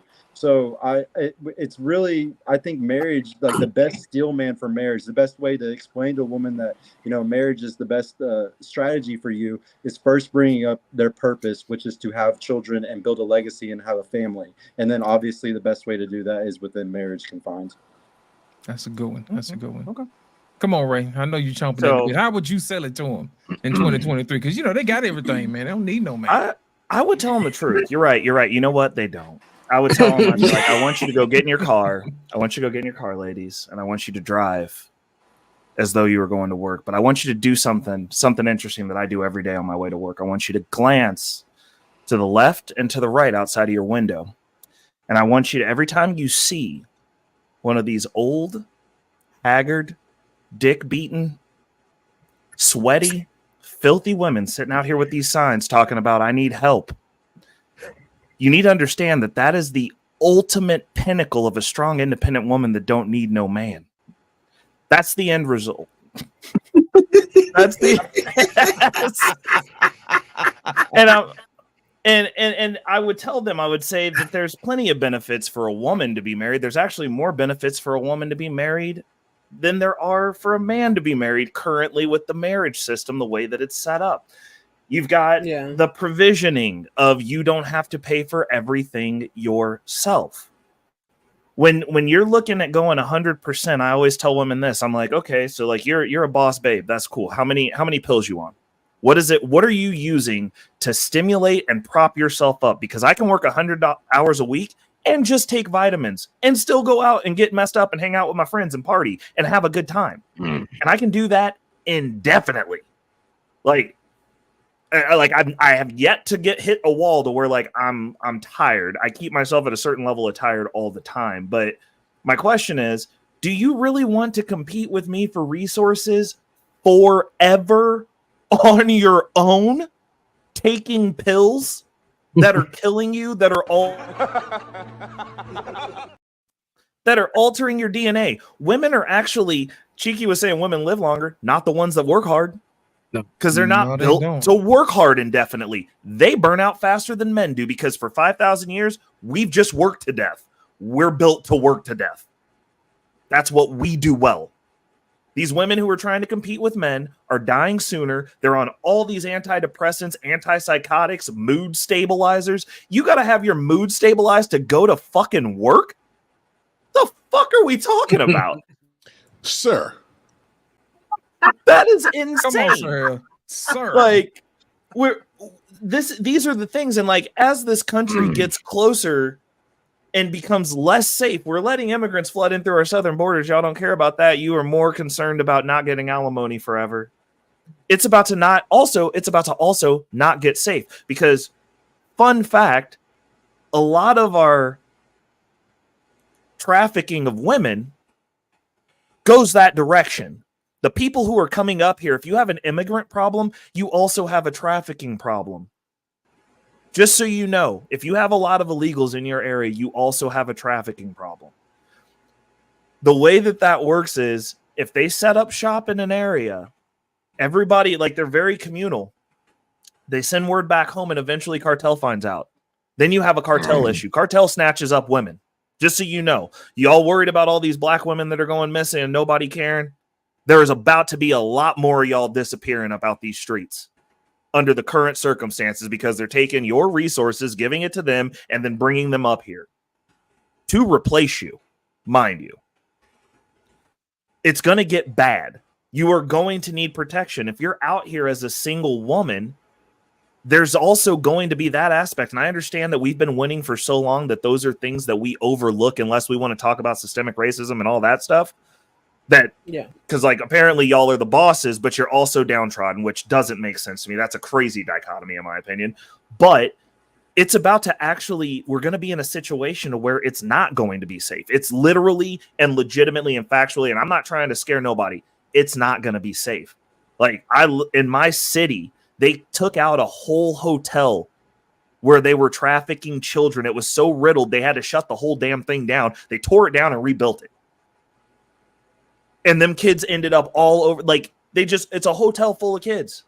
and they snatch up adult women too, and children. So now not only are you not safe, that kid that didn't ask to be here is also not safe.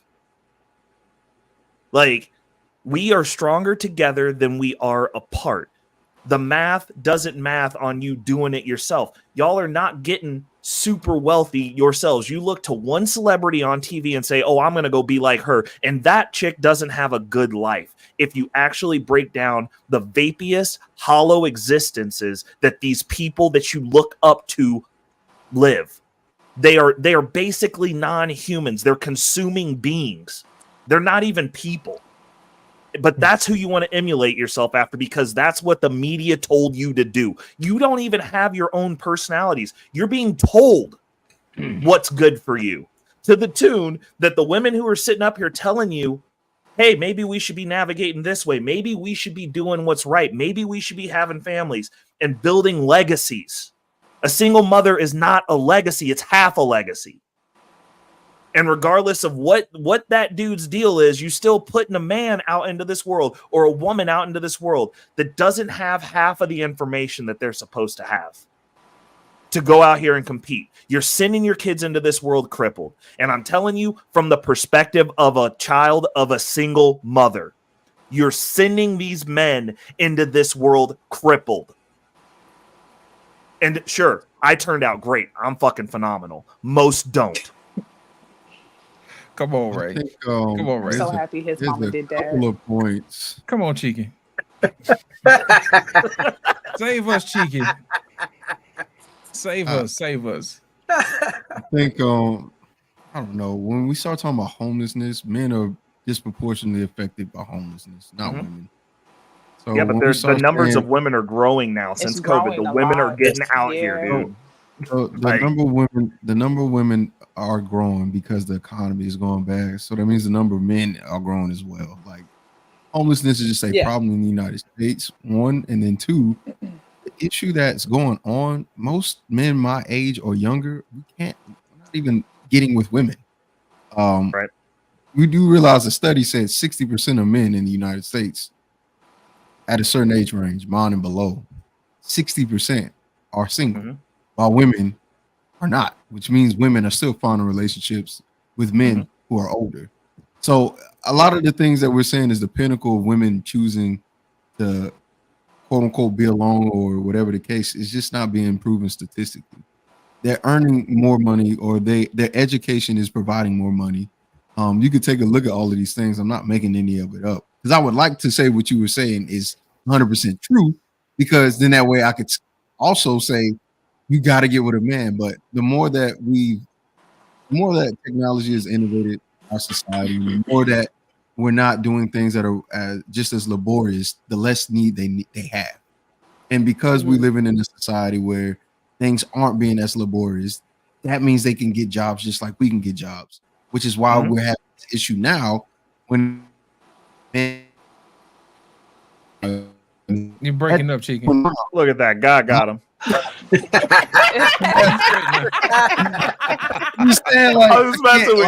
Come on back, Cheeky. You back. When I look at these stats, fam, it's not helping. Men are going out bad, and women are the ones winning. My question is, do you also believe the stats about inflation over actually going to the store and seeing that everything's 20 to 50% higher than what it was last year and the year before that and the year before that? Do we believe those stats too?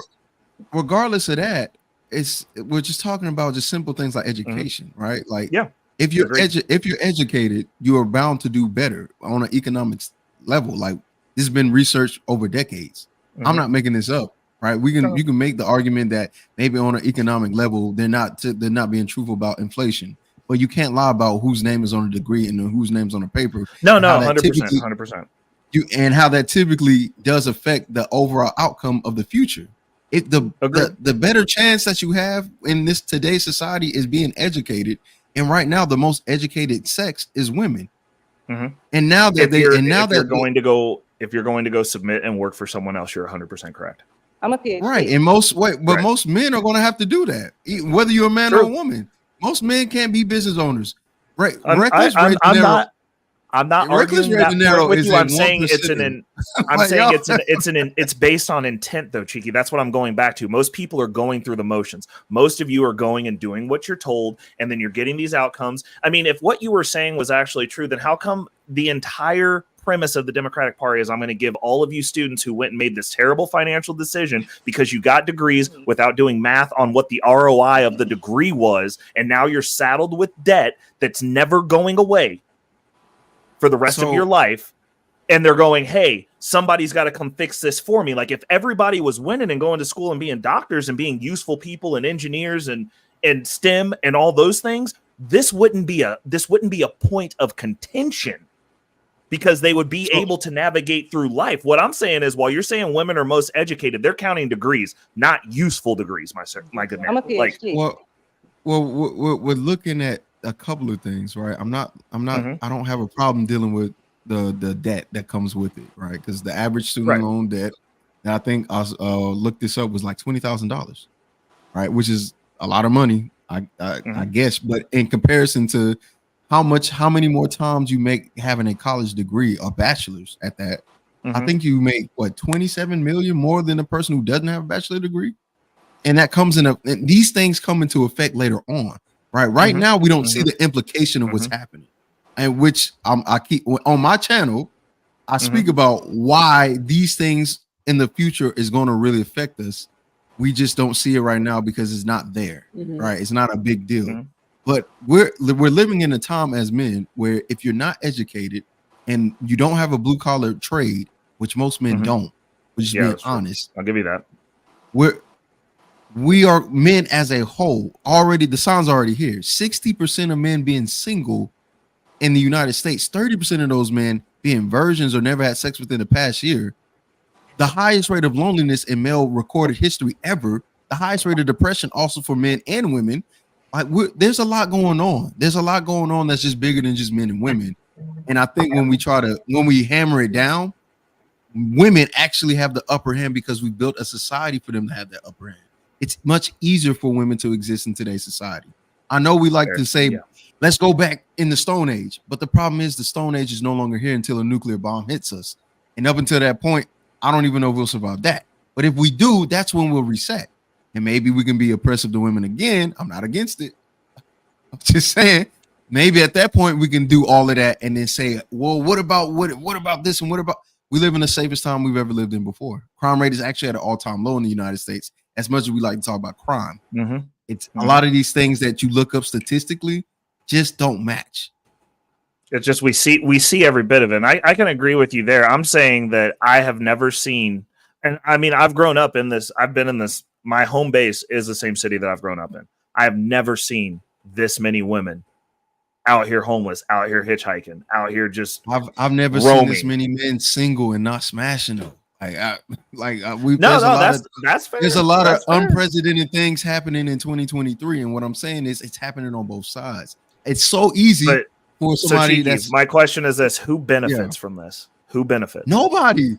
The only people that benefit are older men. Actually, you want to know why? They're the ones getting the chicks. No. See, Cheeky, you're exactly. You're looking at this from like a very narrow lens. There's a financial benefit from men and women being separated because now you got two sets of rent that everybody's complaining about how it's going to get paid.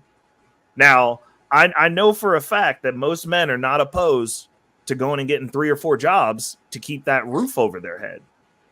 I don't see women being able to capitulate to that level to keep the roof over their head. That's all I'm saying. But the benefit of this is in a corporate sense. They have a whole she economy, since you like statistics. They're making a whole portfolio for these single women that they are benefiting from. The entire time that we're having this conversation, you're getting egregiously as the middle class and poor taxed via inflation. Your money's being stolen. They're sending it all over the place. They have us fighting amongst ourselves. There is definitely a benefit from and it's a weakening of society. What society has a bunch of just rogue agents running around talking about we all the boss and everybody's getting to the bag that doesn't get taken out by a society that has their shit together and go, we work together, we in lockstep. Because I don't disagree with that. Those things I don't disagree with. the thing that's happening, which is, again, it's affecting a generation of both men and women. We do realize millennials aren't ashamed of leaving, of staying with their parents. This is the highest rate of young people staying with their parents is this generation. And it's going to continue that way because from an economic standpoint, you're right. We can't survive, quote unquote, on our own. So as much as we would like to say, hey, it's all part of the game to have separate rent, there is no rent when I stay with my dad. There is no rent when I stay with my mom. That bug almost took her out. Ooh, she had a fire on to the house. Bro. Yo, it just blew it right. The air conditioner. This shit was so scary. It's so scary.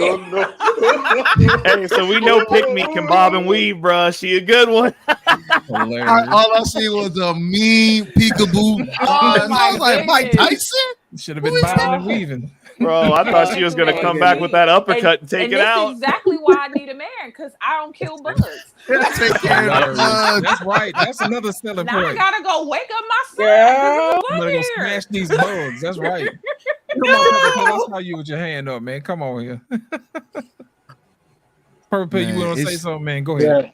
Yeah. No, I wanted to say, like exactly what Ray was saying. It's the 1%, man. This is the whole point of one of my shows is like, I love to bring up that they want us against each other. The whole thing is to just make the whole feminist agenda, the whole hyper red pill agenda. I'm not saying like real red pill guys, but like the black pill doomers, like honestly, Fresh and Fit, like that shit is to push an agenda to make us hate each other and make us come against each other because there's profit to be made off those clicks. There's so much money to be made off of us hating each other. You go on vacations more. You live in the moment. When you get in a relationship and you get married, or you have kids, you think for the future. You have a 401k, you buy a house, you do all these things that are going to make it better for all of us in the end. And what scares me about like what Cheeky had said is that like a lot of guys instantly fall back to a blame woman thing. I'm not saying that you're like that, Cheeky, but a lot of guys do, just speaking in general, fall back to instantly being like, it's women fault, women bad. It's the women being hoes. And I hate that saying because don't get me wrong, if women's kept their legs closed, it would keep us in the cycle of not falling into hedonism. But we created the environment as men. And we're the ones who made everything the way that it is. We're the ones who put the laws in there. We're the ones that it's our generation's job. And the generations before us, I'm very heavily disappointed in because they're the ones that let it happen. And they're also not fighting right now to change it. If anything, some of them are trying to profit off of it right now, how much divided it is. So I'm very upset with the older generation. And I think it's up to us as the younger generation to get in the laws, to change these things, to go and start pushing. Because if we don't do something, it's not going to happen. And it's not the women's fault because they just go with the flow of everything. We're all, the environment is our destiny, but women are especially the environment is their destiny because we make the environment what it is. They do sometimes, but for the most part, we're creating the world that they're in. Yeah. Go ahead, Pigman. You had something to say? Yeah, I wanted to answer the question overall. Go ahead. Dang, but I forgot it. It was so many good points. I think that how would I advertise marriage to women? Yeah, how would you sell it to That's these how women in 2023? They got everything. So let's hear it. They don't though. I will point out a lot of the key points. One being the safety factor. I'm in Cleveland, Ohio, and in May we had 30 children go missing in a 1 week span.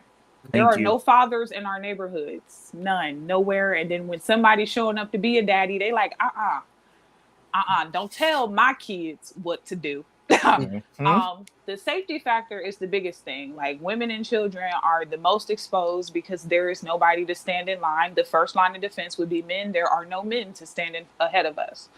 I would let them know, like I would take a whole pro-black stance to it, like my granddaddy, and be like, this was the whole plan to keep us apart and keep us down, because you can't build wealth when you're trying to do everything by yourself. You can't build a sustainable household when you're trying to do it all by yourself. You can't do nothing by yourself. Like it's just impossible. So all of us trying to do the whole individual thing, it's not working. Yeah.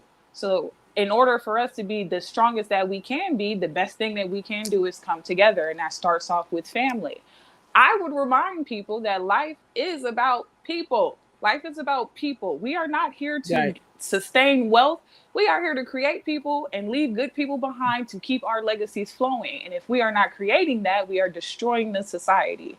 So I just would push those points. You know, everybody claim they want generational wealth. You can't build it if you ain't got a bunch of kids and a husband to build wealth with. You want safety? You can't be safe without a man. That's a good point. So I just would make those points and hurry up and get married. And bugs, because bugs fly through your AC. Right, you gotta have them to smack them bugs. And they try to attack you. If no man no is there, man in the house. what's gonna happen? You know, you be in here like me screaming, I want to cry. Come on, beautiful animated. What you got, darling? To what Meek was saying about these women who's like, don't touch my child and all this stuff. Why? If you have small children or minors, period, of whatever age, size, whatever, and you don't want somebody to discipline your child, stop wasting people's time. Don't date. Leave people alone. Since you want to be left alone on certain things, just leave people alone, period. That's all I gotta say. All right. Roland, come on. I want you to sell marriage to these women in 2023. How can they benefit from it? I'll go a little bit further far with the generational wealth part. You learn how to conserve not just your resources, but your femininity.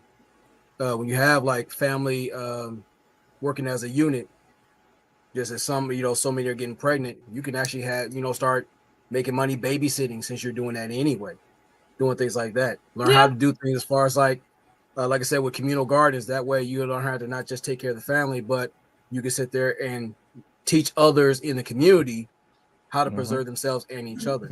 Things about the boys, you learn how to be under a man that has influence rather than try to be a control freak. So you don't run around and complain about these bitch niggas that are running your lives ragged generation through generation. You have guys who actually know how to do not just neighborhood watch, but learn how to evolve as men. Because when it comes to masculinity, it's evolution. There's steps. They have to earn those things, rites of passage. When you have the daughters, you have men that have respectability, know how to have them walk around protected, rather than have these pedos and all these creeps out here, not just feast on them, but monetize them just through their absence and your complacency. As far as like with the marriages at home, you start learning how to heal and build yourself. Because when you get together, we come with a lot of generational trauma. So when we get away from the programming, we start learning how to heal and mend those fences, learn how to sit there and pass on better remedies for the next generation. That way they become better than us. We can pass on something besides dick, dandruff, and dirt. Wow. And the other part is like education wise, people that start learning the difference between educated and being indoctrinated. Just because you have a degree doesn't mean you've learned how to take care of family, learn how to preserve your wealth, learn how to preserve yourself, learn how to teach men and women to become actual men and women.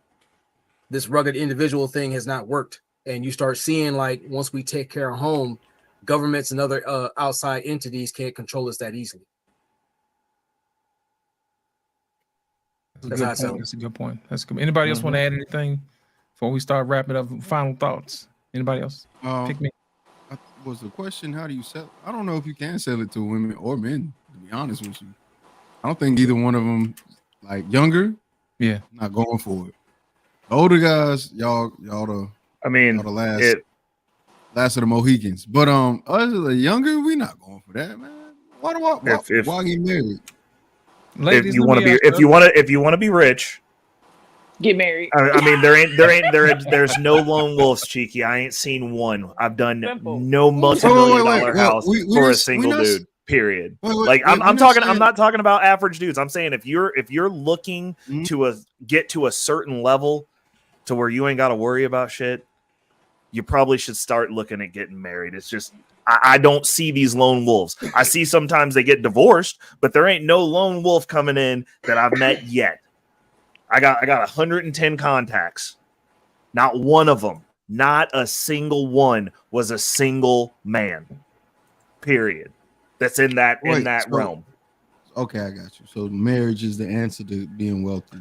I'm just saying it's a commonality. I'm not saying it's the answer. I'm just saying anecdotally, the 110 projects I've punched out, them dudes was either in the process of getting married or we they see all were these broke married. married people then Reckless Ray. Hey, bro, because most people are gotta average. spend Most the people money. suck. Most people. There's always been more peasants than kings and knights. I mean, it just is what it is. People get It is what it is. overextended. The peasants are upset about getting married now. Like, I mean, honestly, the way that I look at it, and I'll tell you straight up, marriage is a business decision across the board for me because I did the math. I'm like, if I get married, I know that I can hit a deck $1 million. I know that. I can finesse it. I can massage it in there. And if I get married and then get divorced, I'm still up $5 million. That's a better position than I'm in now. So at no point, plus the property and all the stuff that I've got now that I've accumulated by myself, I'm going to protect that because I do own things. Oh, it's cool. But the math is the math. I'm like, I would rather have $5 million than no $1 million. Like, if worse comes to worse. So there's no loss for me to go, I want to get married, but I want access to those write-offs. I want access to the financial trickery that you get to do as a married person that single people do not have access to. It will make things happen faster for me in my situation. Now, if I wasn't planning on trying to do the things that I was going to do, or I wasn't in the lane that I'm in my life, absolutely not. Absolutely not. Because you don't know how much you're going to build, and like splitting out of your lifestyle, that can crush an average man because them chicks is coming at you for everything. And you have no way to protect anything going in, and nobody's going to be stupid enough to sign a post-nuptial. Like, that's insane for the woman because now she has no benefit. You know what I'm saying? Like, if they change the court laws, a lot of these conversations would no longer be valid from the men's side of things. Here we go. Yeah. That's so that's like a strong lift. once we get a concerted effort to start holding these legislators accountable for making things better for us as men, like we have to start supporting. Everybody wants to say DeSantis is a racist. He cares about men though. All of them. He didn't pass that law for white men. He didn't passed the law pass for all men. SB 14. Was it 14, 16, 14 something? He didn't pass that for no reason. Yeah. That's so the I mean, and the permanent alimony. Yeah, exactly. And we have to start pushing to fix these things that are keeping us and just be like, look, in all honesty, what I think needs to happen is y'all need to start starving these women out and tell them straight up, I would marry you, but these court laws that y'all ain't advocating for that are against me, not doing it. And you starve them until they capitulate, because they will once everybody stop.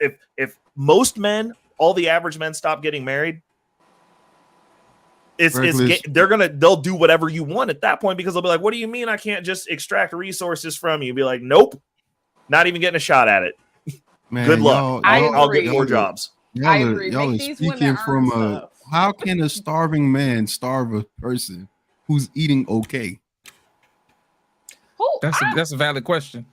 That's a valid question, man. I like, how can look, like, for example, if I just told you 60% of men are single in the US today, and most of the women are not single, which means they're dealing with older men, because it ain't young men they dealing with, and this is based off of just look at the stats. Older men aren't single, younger men are single, older women are single, younger women are not. Cheeky, you're playing the exact, but the deal is the game is Reckless Ray that's taking all the ladies. The game's been the game. When I was your age, there were no ladies for me either. Like, I'm just saying, that's the cycle. That's the cycle. The deal is, it's the truth. Like, we're all ignored in our 20s because you haven't built your value yet. We don't know where Cheeky's gonna end up. Like, Cheeky, you specifically, you're a personality and you shoot dope video. You gonna end up somewhere good.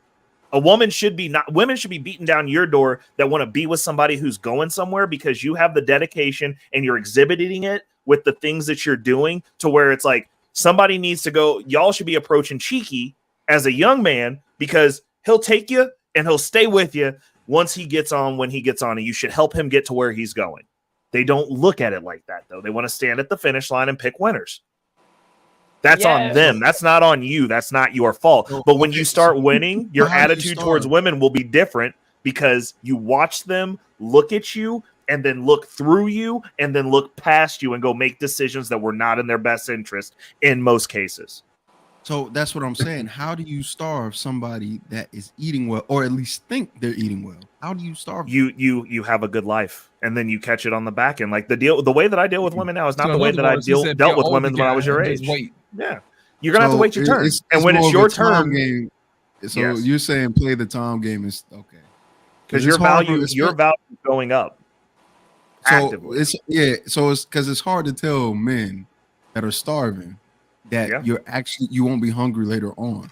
Like if I told a homeless person that, they're going to fight. Man, y'all ain't homeless, bro. Y'all ain't You know homeless. it's okay. You're on the street right now. Man, 10 the years bill from is now, coming. you're gonna be off that street, motherfucker. You know what I'm saying? That nigga gonna get mad and fight me, and I understand why he fighting me, but it's just calm down. 10 years from now, you'll be all right. Hilarious. Well, I mean, I just feel like if you're not sorting it out now, you got to be out there. Like we have to be offline. Like I mean, you put up those videos of you like getting out in the world. Like I'm always out. So I've never had. thing for me. I'm out and about. You know what I'm saying? Well, and see, the problem is a lot of these dudes that are having these talking points aren't. Like I've never had a woman be in my presence and not be feminine ever. The ones that want to be like that don't want to be around me. I immediately filter them out with just the way that I carry myself. I'm like, you don't want to be around me. Like we're not going to get along. We have nothing to talk about. And they know. And then they're just like, oh, I can't pull this shit with him. And either they want to act right to be around the squad and the people that we're around, or they get lost, which is totally fine also. Like I'm not saying come into the cipher and I'm going to change you. I'm saying this is the standard for the men that I choose to be around. And you're going to look at us and you're going to go, I don't fit in that circle. Like, is anyone else around here being ignorant and twerking? Like, no, that's just you. Like, cool. Like, and we're going to look at you like you're stupid. We'll be like, we ain't even trying to bust you down. Like, you out here trying to catch a come up. Get the fuck out of here. Like, it's what it is. But when I was in my 20s, I wanted all those chicks until I got one and found out what that life was actually about. It wasn't good. Like, God forbid you actually get what you want, bro. It's bad. That's like a whole once you nother find show. out what Right. once you find A out whole what nother that show. actually you That's catch a whole yourself a nother club show. baddie and find out how good that shit makes you feel, bro. Come on, Picnic. You got your hand up. Come on. All right, I want to make a comment on what Ray said and starving women. I think women should be starved. I think that both parties should starve other sides. Like women should stop giving loser men who don't work and that need to borrow your car. They should stop giving them ass. Like, why are you sleeping? Oh my God! Wow!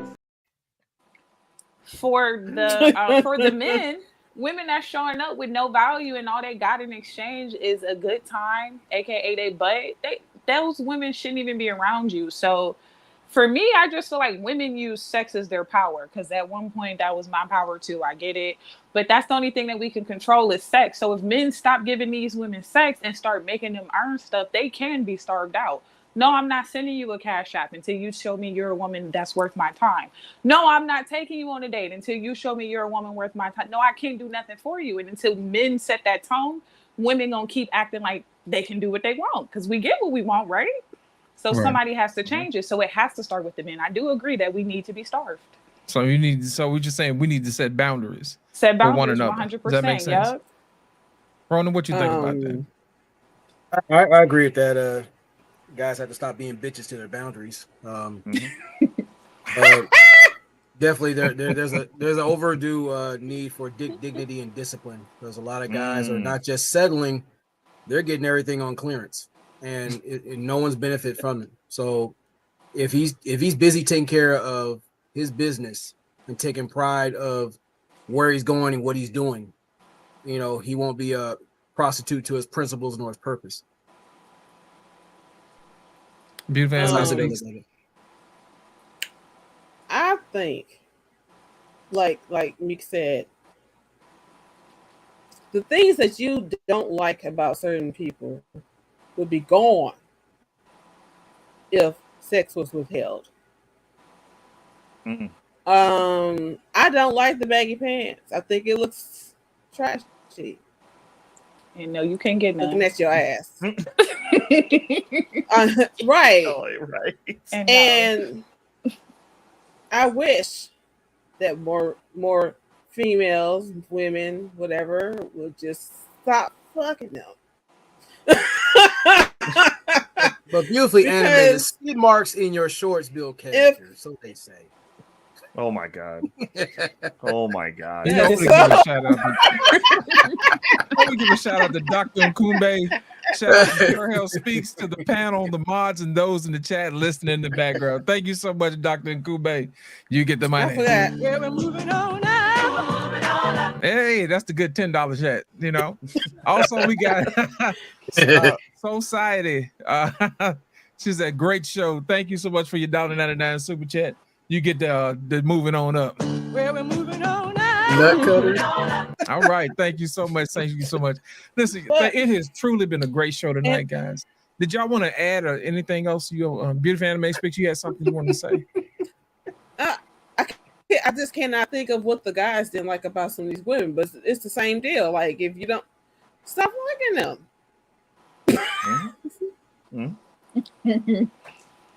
And they truth make a change. They will make a change. You want the truth or honest truth? Yeah. Come on, give them the truth, Ronan. Let them have it. Truth. Do it. Do it. You want to bust them down. Okay, so a lot of guys basically waste their time and resources on these chicks, but most times they're easy and they're delightfully disgusting. They do a lot of the stuff that some conservative women will refuse to do, and rightfully so. But sometimes when that guy got to get that pressure off, he knows where to go. But I agree, if he actually has some dignity about himself, how he carries himself, how he moves, things will move differently. You know, Purple Pill said it. You know, Ray and the fella's been saying it's like it's right there in front of us because we do change the environment. We gotta be accountable for it. But when you're a tender dick, you're just a bull in the china shop. It's not helping nobody. Come on, Pygmy. I know you want to say something. I see it in your face. Okay, I think he's funny, but ultimately, I just want to say that people only respect the boundaries that we put in place. So if you don't have any boundaries, there's nothing left to respect. So that goes for men and women. So if you are allowing women to use you for your penis and your money, that's on you. Don't be mad, complaining, talking about women only using you. And you, good sis, you can't be mad that he only busting you down when that's all you're offering them. So offer more, get more. Yeah. All right. We got a special guest, Black Man Unfiltered. Come on in, sir. Y'all did not read the back chat at all. Ain't no way y'all just did that. Bro, that's rude. They savages up here, bro. This is what happens when the asylum is being run by the inmates, right? Indeed. Black Man, where you at, man? I know you over there. You watching. What you got for us tonight? He wanted to be in the back. He literally did not want to talk. Oh, just in. Yeah, literally. Don't protest. Come on, there you go. There you go. I was here for the after show. Black David over there sleeping, shaving his damn legs, so he brought me up. So I was waiting on the back chat, but hey, everybody onto the panel. Black, look at him, right there, look at it, just hard headed. Don't read the private chat or nothing. Get back, get in the back, get in the back. Thank you, Black Man. I know you watching somewhere. That's a retired Wesley Snipes. Okay, so yeah, but great show tonight, guys. I'll be in the back, man. Y'all go ahead and finish the show out. Black David, put me in the back, man. Thank you, Black Man. Listen, it has truly been a pleasure this evening, y'all. We're going to go ahead and wrap everything up with final thoughts. We're going to start with Pygmy and work our way around, and we're going to finish up with Cheeky. Come on, Pygmy. My final Tell us, everybody, how we can find you and your final thoughts as well. Okay, well, let me first off by saying thank you for having me. It was an absolute pleasure. I hope I wasn't too bad. Panels are difficult for me. I'd be a little bit nervous. However, you can find me on the YouTube. Oh, thank you. You can find me on the YouTube, the Instagram, and the Twitter, Pygmeek. That's it. All right. Thank you so much for joining us this evening on the Sir Hell Speaks Sunday show. Come on, Ray. What you got? Tell the people. Give us your last thoughts and tell the people how we can reach you, Ray. Absolutely. I'm gonna hold strong to my points. We are stronger together than we are apart. The separation that we're having with this gender war is done by design. It is done to weaken this nation. A nation of individuals is a weak nation. A nation of individuals who are selfish, who have no loyalty to their families. They have no loyalty to their children, and therefore they have no loyalty to their country. They are loyal to nothing. All a nation of that can do is destroy and eat and consume itself. It's our job to be the best version of who we can be. And if people are not going to see your value where you're at, when you get to the point that you have value, men, never forget that. Never forget it. Never forget how you're feeling right now as you're being overlooked, as you're being looked through, as you become invisible. Once you become visible, you set the rules, and you set those damn rules, and you hold firm to them, and you hold those women accountable then, because then the ball will be in your court. I'm Reckless Ray Dinero. You can catch me over on YouTube at Reckless Ray Dinero, Instagram at Reckless Ray Dinero. I'm on X, formerly known as Twitter, at recklessraydinero.eth. We're talking about money. We're talking about crypto most of the time. I only come up and talk about relationship stuff when I'm asked. So most of me is getting to the bag, money and economics. Also, Thursday nights, we have a live Guns and Butter. We come and we talk about whatever you guys want to talk about. So like, come over and rock with us. Normally there's some really good conversations going on over there. Hope to catch you guys. Thank you, Ray. Thank you so much for joining us this evening. Purple Pill, come on, give us your final thoughts and tell the people how they can find you, sir. All right. Well, guys, I can't help but say, you know, if we want to fix everything that's going on right now, a lot of people hate me in the YouTube space because I'm really hard on men. But it's because if we fix the men, we fix the family. We fix the family, we fix the community. We fix the community, we fix the state. We fix the state, we fix the country. So we need to fix the man, guys. Remember, these women are just a product of environments. A lot of people on the internet make a lot of money off of making you hate women. Ladies, remember that there's a lot of money made telling you to do all types of stupid shit and to hate men. And at the end of the day, we need to fight against those things and come together, just like how Ray was saying, as much as possible. If anybody's ever interested in checking out my show, Purple Pill Pod on YouTube and all the other platforms, same with Instagram, Purple Pill Pod TX. If you're a guy that wants to become one of those guys and you want to become a top 10%er, I have Emergent Values Mentoring. We're opening up to just a few more people right now. It's very exclusive. We don't open up to people all the time because we try to be very personal with our mentoring. It's not something where you just get a course and a bunch of videos and shit that you watch. This is something that's very serious because men need help now more than ever. But yeah, come check me out Monday, Wednesday, Friday nights over there. Saturdays, men improvement panels. Thank you so much for joining us this evening, Purple Pill. It's been a pleasure. Ronan, thank you so much, sir. Go ahead and give the people your final thoughts and how we can find you, how they can find you. Well, I definitely enjoyed the panel tonight. Just learned a lot and have a newfound respect for some new people out here. Definitely just some solid minds here. And definitely I agree, we're a lot stronger as a collective. We got to learn how to be the keystone to that wall of wealth and greatness out here. So this rugged individual stuff allows us to be consumed much faster than anything. And if it's not by those who look forward to doing it, we basically consume ourselves with a lot of self-destructive habits and mindsets. But you definitely catch me on YouTube as far as the book and Ronan, because I'll be starting my content much sooner than later. I have to take care of offline stuff. Catch me on Instagram on Ronan_the_redacted. And X, I had to go back and check on that because I haven't messed with it for a minute. And of course, I'm going to get back to doing my thing. Dispelling all these stinky dildo statistics and these ashy dick analytics that people run out here and make these weak ass podcasts talking about nothing. So when it comes to guys being accountable, I agree with Purple Pill and Ray. You got to untuck your nuts. You got to stand up as men and strengthen your spine. Because all this shame, blame, and explain shit is bullshit. So it always takes a pussy to expose and control one. So rather be stand up, be a dude. All right. Thank you so much. Thank you so much. Want me to answer that real quick? Go ahead, Purple Pill. I think they wanted you to ask the question. Yeah, I can just do it real quick. So, like, my advice, bro, for my channel is I push relationships. I push red pill relationships, okay? That can get married. If you want to be married, you want to get married, you can. I personally do want to do that one day. I don't push that on every man, though. You can have children today without getting relationships. There's women that will have such burning, genuine desire for you if you're a good enough guy. you don't even have to get married sometimes to have your legacy go on. So I don't sit there and push it like crazy. I personally have like a daughter, and like not with the mother of my daughter, but like so like I definitely think that guys can still have their legacy go on without getting married. The big thing is, if you do want to get married and you're under 30, guys, you need to make sure to do the Big 5 personality test. You need to talk to a local lawyer in your city and make sure what the laws are like for you wherever you're at. And then you need to also I can't remember the last thing. There's 3 things that I usually say. I can't remember the last one, but if you follow those 3 things, you will more than likely be okay. But Big 5 personality test, talk to the person in your city, it's a lawyer, and I can't remember what the other one is. But yeah, just want to say that.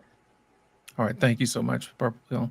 Beautiful Animated Speaks. Go ahead and give us your final thoughts and tell everybody how we can find you. You know, just do you. Don't have outsiders, as they say, you know, trying to mess with your relationship. You're not going to do them in the bedroom. You know what I'm saying? So they don't pay your bills either. So, you know, you can find me here on Sir Hell's channel and on Black Men Unfiltered. Thank you. Thank you so much for joining us this evening. And last but not least, we have Cheeky Banner. Cheeky, go ahead and give us your final thoughts, sir, and how can the people find you? Yeah. So I'm on Instagram, YouTube. I don't get on X like that, but just type in Cheeky Banner for YouTube. You'll see the page. It'll be this logo right here. It's pretty much the only thing that pops up. Same thing with Instagram. It's the only thing that pops up, honestly. So nobody else really has the name. But as far as like the closing thoughts, man, I appreciate being here. I appreciate the invite. As far as men and women, but specifically the men, because that's what I understand and know. Just you have to be the better version. You've got to be the best version of yourself in order to accomplish whatever it is you're setting out. In regards to women, in regards to finances, in regards to physicality, like all these things require you being at your peak in order to gain or attract those things. And if you don't, they're going to outdo you. As much as we like to think from a traditional mindset, women and men don't compare. We're different. They're trying to be equal, and they are statistically beating the hell out of a lot of men. All right, just don't be the man they beat. Be the one that they have to submit to. All right, thank you so much, Cheeky Banner. I'm going to go ahead and wrap everything up and give my final thoughts. Thank you, panels, for coming out. Cheeky, Beautiful Animated Speaks, Ronan, Pygmy, Reckless Ray, Purple Pill. Thank you guys for coming up. Also, I'm going to give a shout out to the Quiet Storm and Lady Navoy. They have been wonderful moderators. They've been handing out the links. Guys, thank you for putting out everybody's links in the chat. Also, I want to thank the chat for coming out this evening. Thank you so much. And last but not least, I want to thank Sir Hell for giving me the opportunity to monitor this thing tonight.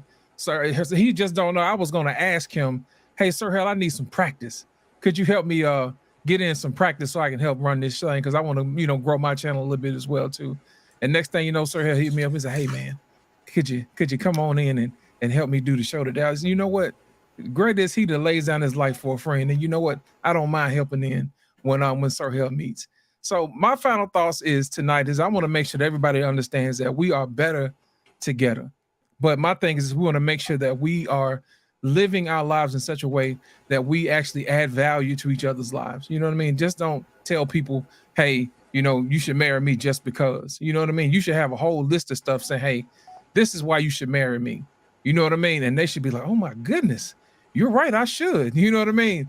And then you make them show you their list and say, you know what, I like your list too. So I want to thank everybody for coming out. And it's been truly a pleasure this evening. Black David, I want to make sure I thank you too for helping me point guard this thing tonight, being point guarded by the best in the business. Thank you, Black David. Throw your hands up in there. I want to thank those who also gave super chats as well. Thank you, Black David. Go ahead and throw your hands up. Appreciate it. And you know what? I also want to give a shout out to everybody who gave tonight. Your support means a lot. Thank you guys for showing up. And also make sure you guys show up and make sure you hit the like button, hit subscribe. Make sure that you share this live stream. It was a very good show tonight. Also, if you guys want to catch me, you can catch me on Friday nights on Lost in Translation podcast. You can also catch me on Tuesday and on Friday on Black Men Unfiltered on Talk That Talk Tuesday, and also at the barbershop. Thank you guys so much for coming out. It's truly been a pleasure. Make sure you hit the like button on your way out. And thank you, and have a good night. Peace. Let it go. 얼어붙어 like whoa. 띵하고 어지러워. I see. 한여름에도 난 겨울.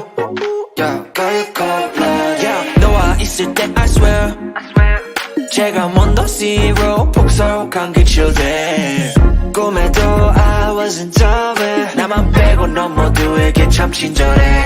배신감이 들어 단판이 태도 머릿속을 흔드니 ibuprofen 그만해 it's time to stop.